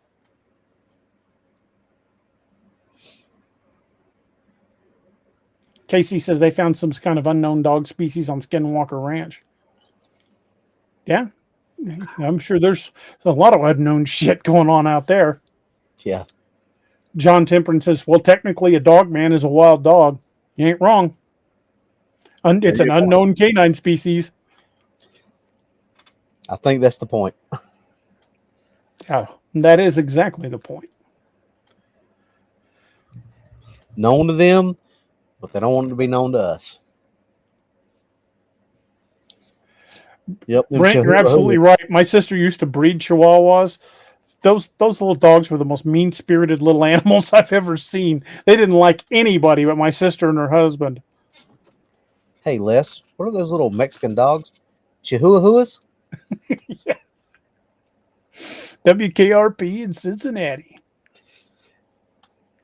Chai. You're far more likely to get bit by a Chihuahua than you are by a German Shepherd or Pit Bull. Yeah. Les, it's Chichi Rodriguez. Mr. Rodriguez. Chai Rodriguez. I love that show. Pinedale Shopping Mall has been bombed with live turkeys. God is my witness. I thought turkeys could fly.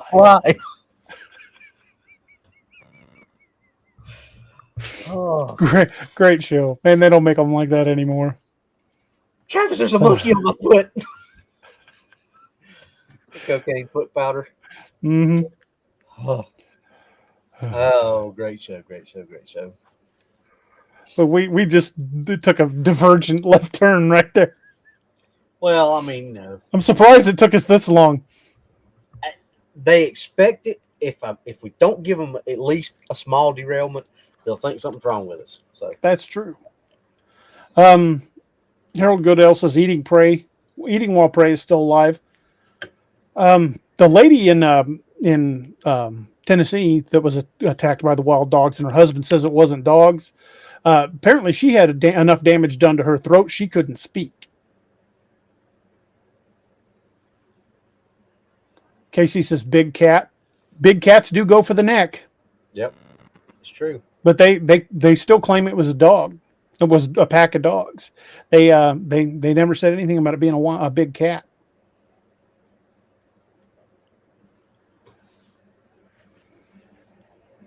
that's just again, there's a whole lot of deaths being attributed to wild dogs, more so than I think is possible, because wild dogs will attack livestock, and I'm not saying they won't attack a kid, but they generally won't attack somebody much bigger than them.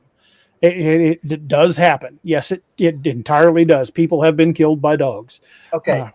To answer that question, though, how many people in the United States have been killed by wolves or wolf packs? In the last 100 years, probably not many. Exactly. They generally don't come after people. So if wild wolves don't do it, why are wild dogs doing something that wolves generally don't do, or coyotes, or foxes, or any other wild canid species?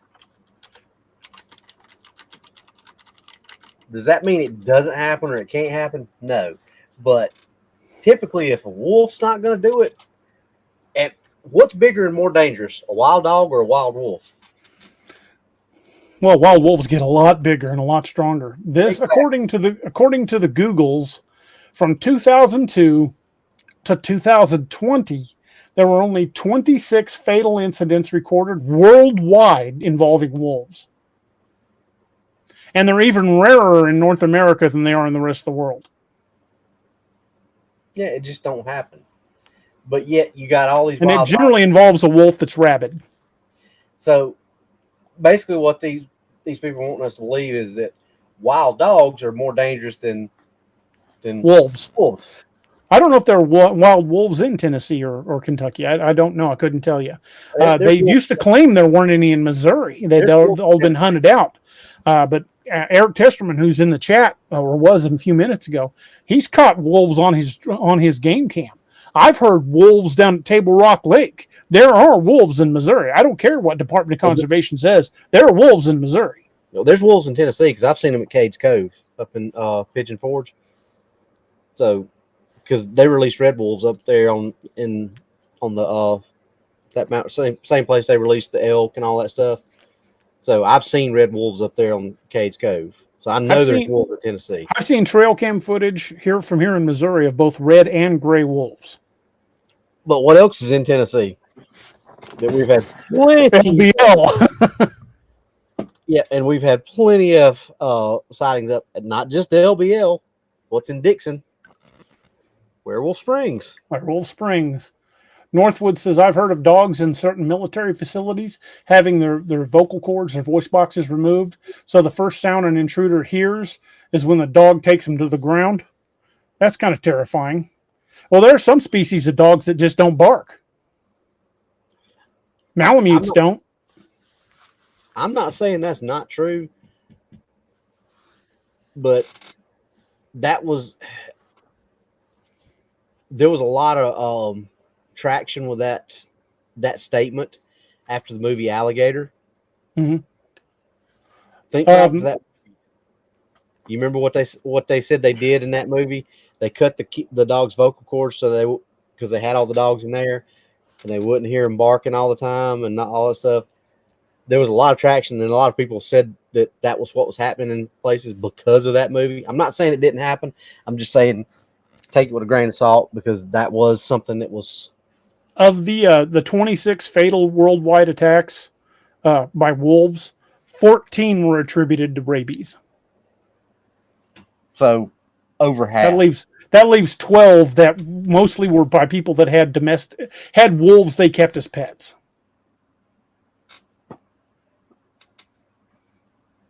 Yep. And typically when you try to keep a wild animal like that, bad stuff happens. Eventually it's going to turn on you. It's a wild animal. You can't domesticate out thousands of years of instinct just by raising a puppy. You can't do it. It is still a wolf.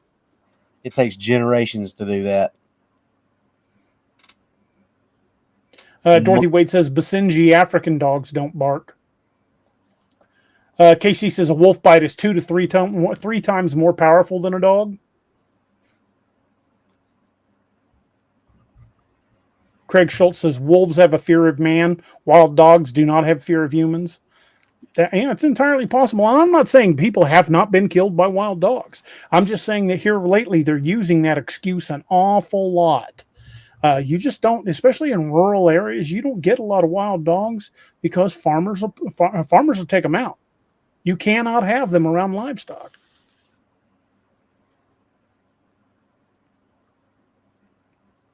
Marlon says in April 2022, a West Richland dog was attacked by a mysterious unknown large animal.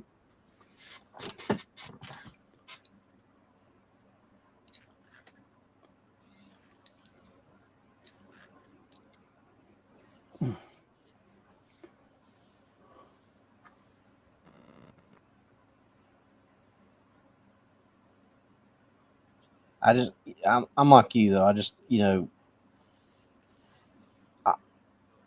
Is it possible that all these are wild dogs? Yes. Well, the husband who was nearby when this lady was attacked says what hit her first was on two legs.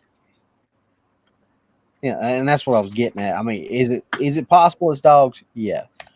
Is that a very good point that wolves are scared of humans or have a healthy respect and possibly some type of fear of humans?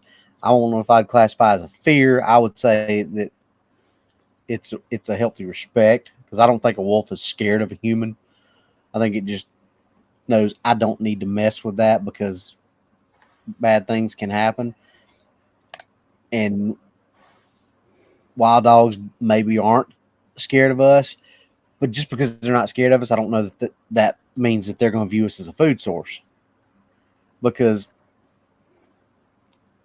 typically sharks are not afraid of us, but they don't view us as a food source. Sometimes do we get predated on them by them? Yes. 9 times out of 10, though, it's mistaken identity. But you get bit by a 9-10 foot shark, chances are you're not going to come out on a good end of that, whether it be from the bacteria that's in the mouth, blood loss, whatever it may be. Even if it's mistaken identity and they're not using us as a food source, you're probably not going to come out on a good side of it. Same thing if a big wolf who is been kicked out of a pack decides, hey, I think I can catch that and I think I can use that as food. If a big 200-pound gray wolf decides it wants to try us out, we're probably not going to come out on the good side of it because we're not made to protect ourselves. That's just the way the cookie crumbles as far as we go. That's why if I'm outside my house, I'm armed. Exactly. But that's because we're smart and we think, okay, I can't fight a tiger. I can't fight a wolf. I can't fight. I mean, obviously, we can't carry handguns in the water, but if we could, I'm sure we'd figure it out and take a dive knife. True. But that's my point. They say tigers have those fake eyes on the back of their ears to deter predators. I don't know what scares me more, the tiger or what it considers a predator. Not much, but I don't want to know what it is. And maybe it's something that we're talking about. Yeah. Well, one of the places that Alexander the Great talked about encountering cynocephali was in the Indus valleys of northern India. Yeah. Well, I mean, think about this. I've seen multiple videos in India where people are riding, they take those tours and even the hunting parties where they're on elephant back. I've seen multiple videos where tigers come out of the tall grass and jump up to get a hold of people on the elephants. Let's look at it this way. If a tiger is not scared to jump on the elephant, we know a tiger is not gonna take down a full-grown adult elephant. Not going to happen. The tiger just cannot do enough damage to a full-grown adult elephant, male or female. Probably if they tried to, the tiger is going to end up dying. But if it's not scared enough to jump on the back of an elephant, what out there is it scared of? Because really, honestly, what could hurt it more than if an elephant got ticked off and decided it wanted to attack the tiger? Grab a hold of it and start, boom, boom, boom, I mean, or stomp it. How many videos have you seen? And I know there's some of the AI videos going on, but there are actual videos of elephants killing saltwater or Nile crocodiles in Africa. Mm-hmm.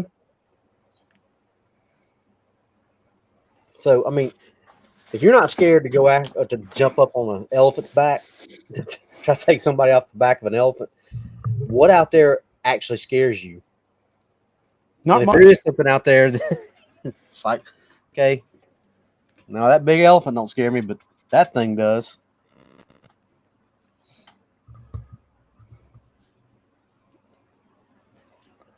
Larry Berlin says, if a Leo writes up a dog attack as a dog man, what's going to happen to him? If you try to say you saw a wolf man, and or wolf man like creature, or a dog man, and you describe a dog man, you try to put that in a report, you're probably going to get called into the office, told to fix the report, then sent for a drug test. Now put you in for a psych evaluation. That's why when most officers see this kind of stuff, they will tell other officers, but they're not going to put it in an official report because it can end your career. Because even, in my case, I was lucky because my last chief, Joe Mahan, Robbie met him. Joe's salt of the earth kind of dude. Joe would have been like, "Oh, dude, tell me all about it." But then he'd say, "Okay, end of the day, we can't put that in the report." But Joe would have been down. He would have been like, "Okay, well, we got to go so we can find this thing."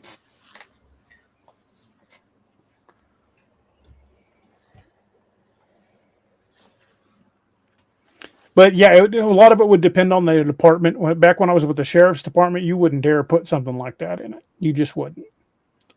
You would be going for a whiz quiz and probably getting your credentials yanked. Yeah, and John, thank you for being here, man. Yeah, appreciate it, man.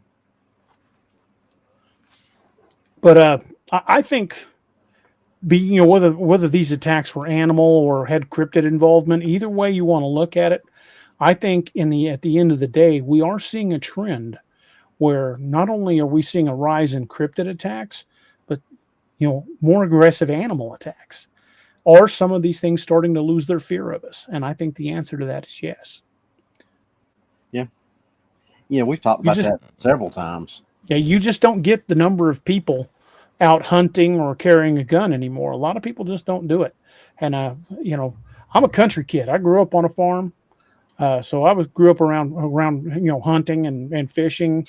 Anytime we went out, whether it was for snakes or mountain lions or whatever, we always had a firearm. And as a result, none of us kids. I'm the youngest of 11 kids. None of us went missing, and we were always out fishing and hunting in the woods somewhere. And I'm not saying it was strictly because we carried firearms. But I'm going to say that was probably at least a factor. And now, after a career in law enforcement, I don't leave my house without a gun on. I just don't do it. In a pretty much a 20-year career, I couldn't tell you how many people I've put in handcuffs. I've seen the dark side of the town I live in, and it worries me. I mean, it worries me when my kids go out. It worries me if Annette goes somewhere without me, because the Springfield's a dangerous town, whether people realize it or not. And there are dangerous predators everywhere. I mean, you watch some of these serial killer documentaries, and some of these serial killers operate in small towns.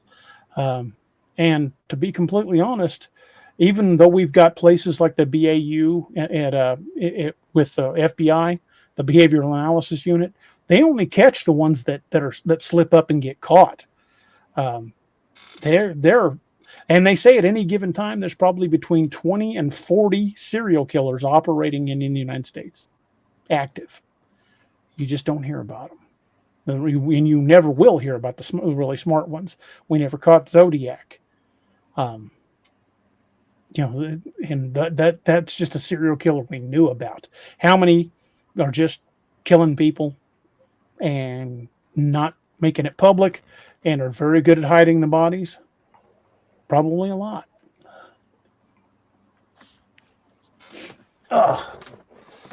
But we yeah, I think we are definitely seeing a pattern of more aggressive attacks from animals, and certainly cryptids as well.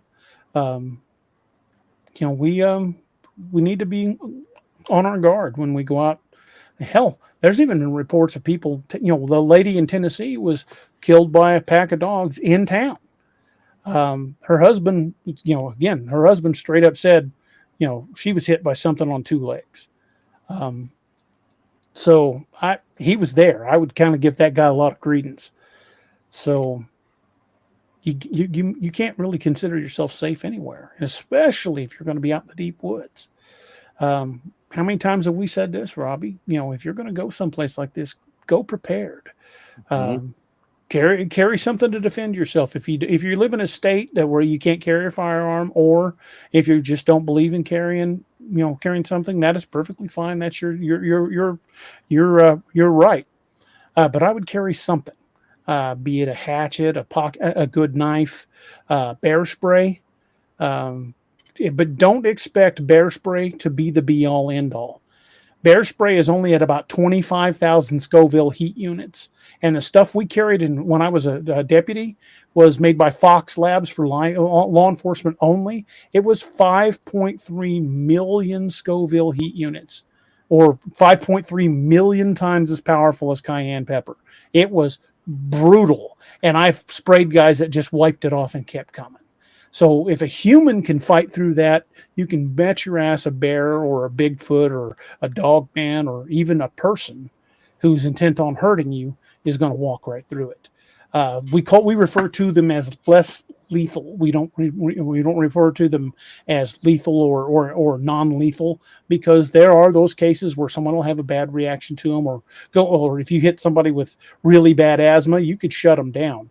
But there are also cases I've hit guys with tasers who locked up, and as soon as that current kicked off, they grabbed the leads and pulled them out, and then kept coming. So don't think those things like that are the be all end all. They will not stop everything. Robbie and I have both seen the video of them using a taser on a 1,500-pound bull.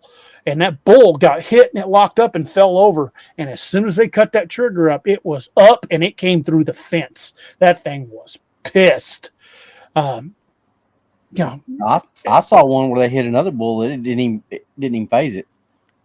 They hit it or shot it, hit it, and it just kept on growing. Then pulled the leads out as it. And contrary to popular belief on what they show you on these TV shows, tasers do not incapacitate a target. Even stun guns do not incapacitate a target. It hurts. It hurts like a bastard.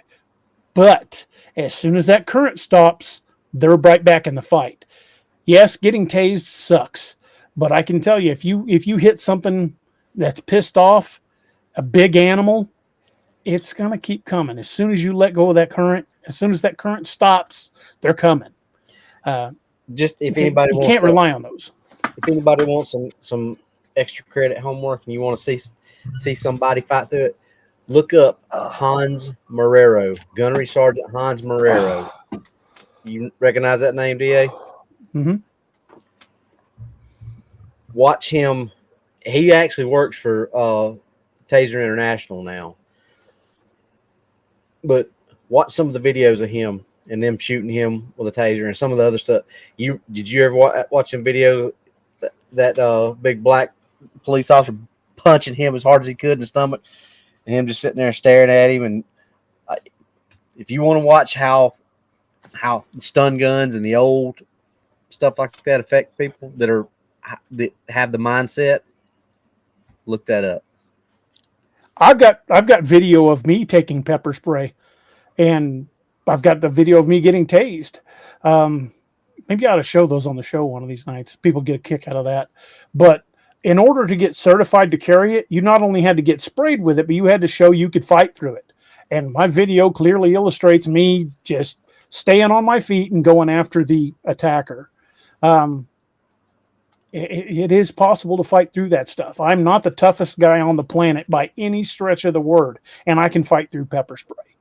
That's something every cop has to be able to do in order to get certified to carry it. So And we are not Superman. We are not 9 feet tall and bulletproof. We're not immune to bullets, and we don't, eat concertina wire and piss napalm, as Clint Eastwood would say. We are just normal guys, and we can fight through this. And I'm telling you, I have sprayed people, drunks or someone high, or even just a couple of times, dudes just really irately pissed off, and they just kept freaking coming.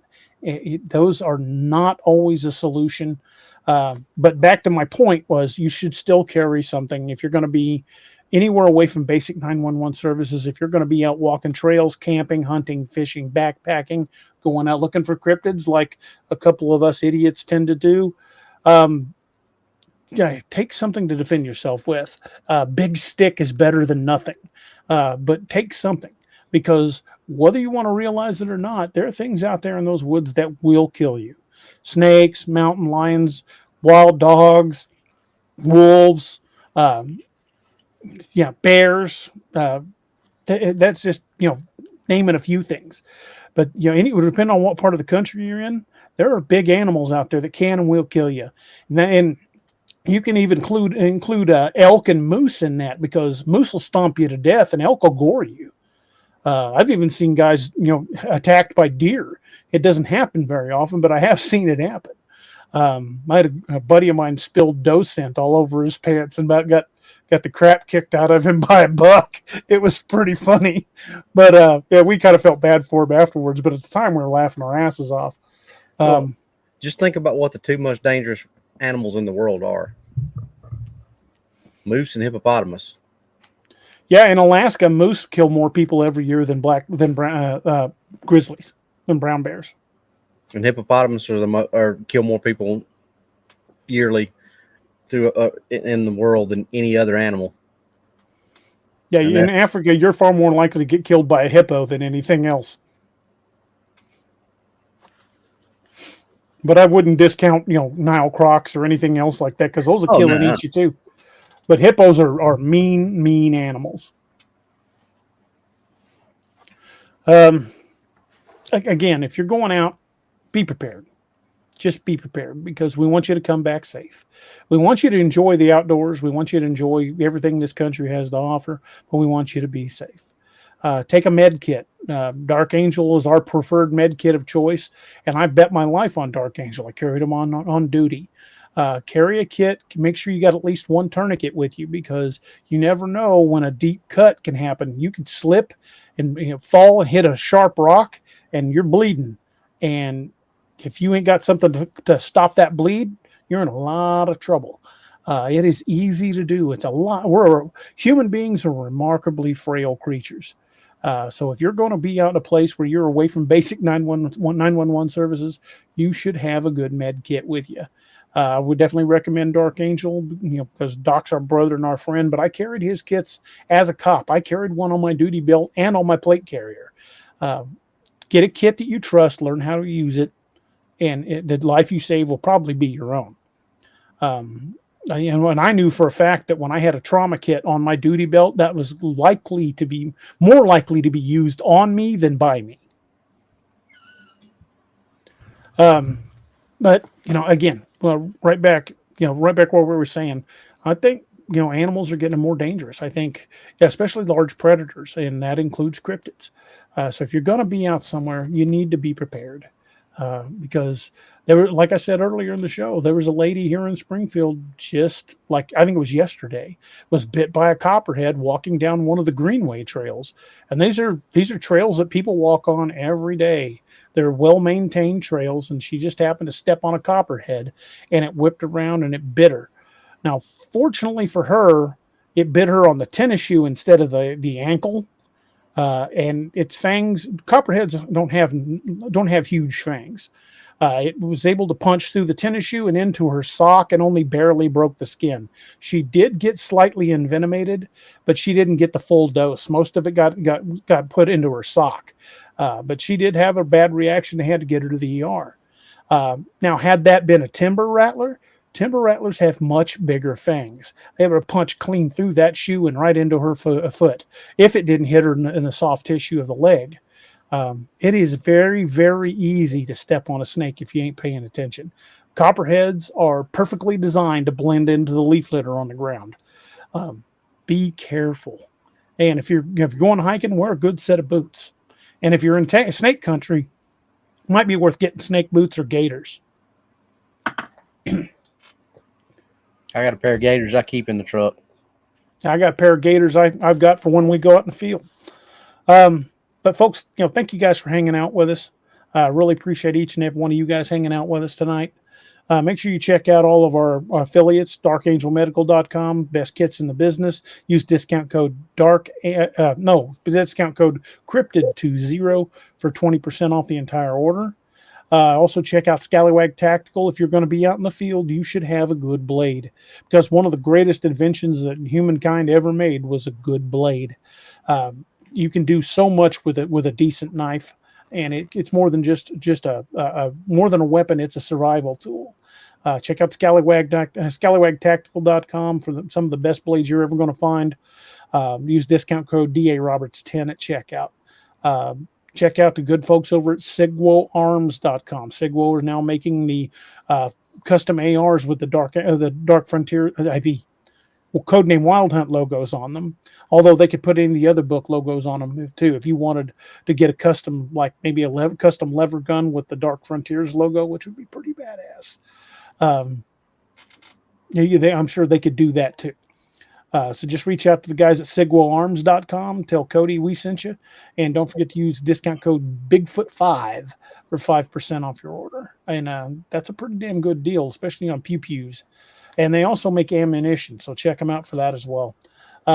Check out Robbie's newest book, which is burning up the charts, and he'll have another book coming out soon. Hopefully I will as well. See how things go on Tuesday when I get up to as many as 10 shots into my lower back. That is going to suck a lot. But I'm going in Tuesday morning for numerous shots in my lower back, and hopefully that relieves things. But we've already ordered the wheelchair, so yeah, I'm going to have to use that at least part of the time. There will be times when if I'm moving short distances, I probably won't need it. But they said if I'm walking anything more than just like from the house to the car or around the yard, I should probably be in the chair. I got a double whammy because of the heart issues in the back. The pain management doctor was stunned I wasn't already in one. And they just call that old Scottish stubbornness. So make sure you check out all of Robbie's books and all of my books at DARoberts.net, and both of our books on Amazon.com, and be watching for the NightmareHunter.com coming online soon. So, Robbie, you have anything else you want to throw in there? No, I guess that's about it. I guess you covered all the books and all the affiliates. Hell yeah. I remembered most everything. Yeah. So, folks, we're going to start closing things out. I want to mention the 22 a Day Foundation. We lose 22 veterans a day to suicide, and that is 22 too many. Reach out to your friends and family, folks. Let them know you're thinking about them. Let them know you care, because you never know when your one text, we checking somebody, or hey, you want to come over for a barbecue, or hey, let's go grab a beer. You never know when that one text or that one phone call keeps somebody off the edge for the day. Because at least 22 times a day, veterans are losing that battle. So check on your friends and family that are veterans, active duty, doesn't matter. Check on your friends and family that are first responders, because these ladies and gentlemen see and experience things that no human should really ever have to. And it leaves them with haunted by nightmares, and in a lot of cases, severe PTSD. So reach out, check on them, let them know you think about them, let them know you care, because 22 a day is 22 too many. Well, we'll get to the part of the show where we close her out with a toast. And Robbie, would you like to do the toast tonight? Let me find it. I will bring it up on. There we go. Got to get it off of our face. So it doesn't matter what you're drinking. Grab a glass of something and join us for this toast. Don't matter what you're drinking, like DA just said, just raise it up for us. This is from the old Irish drinking song. It's not really about going home at the end of the night even though that's what it kind of sounds like. It's about those who have gone on, and hopefully we'll see them again one day. But since it fell into my lot that I should rise and you should not, I'll gently rise and softly call. Good night and joy be to you all. Good night. Hopefully we'll see you Monday night. Slanjama. Sludge-ma.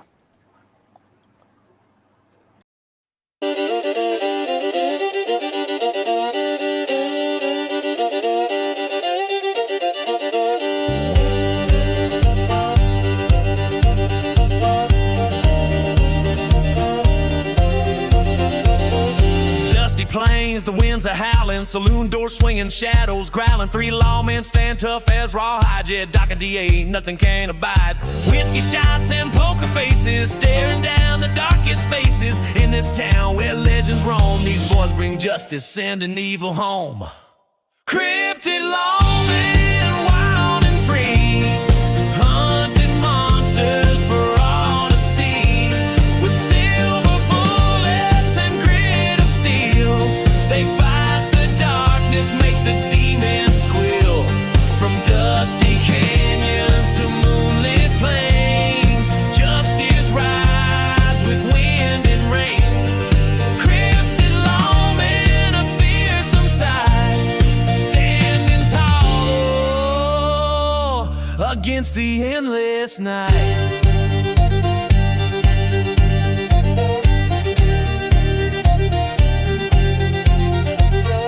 Jed's a howler, claws of steel. Doc's a biter, makes the devil real. But DA's a shifty one, a shape-shifting soul. Can turn to anything, takes any form, takes control. Tonight the chupacabras come to town, sucking the life from all around. But these lawmen, they ain't afraid. They'll face the darkness unafraid. Cryptid lawmen, wild and free, hunting monsters for all to see. With silver bullets and grit of steel, they fight the darkness, make the demons squeal. From dusty canyons to moonlit plains, justice rides with wind and rains. Cryptid lawmen, a fearsome sight, standing tall against the endless night.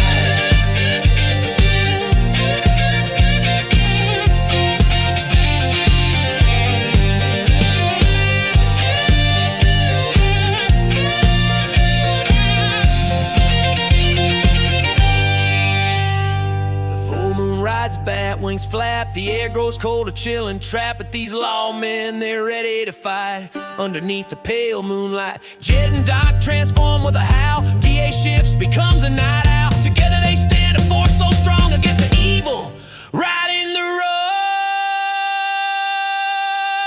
Cryptid lawmen, wild and free, hunting monsters for all to see.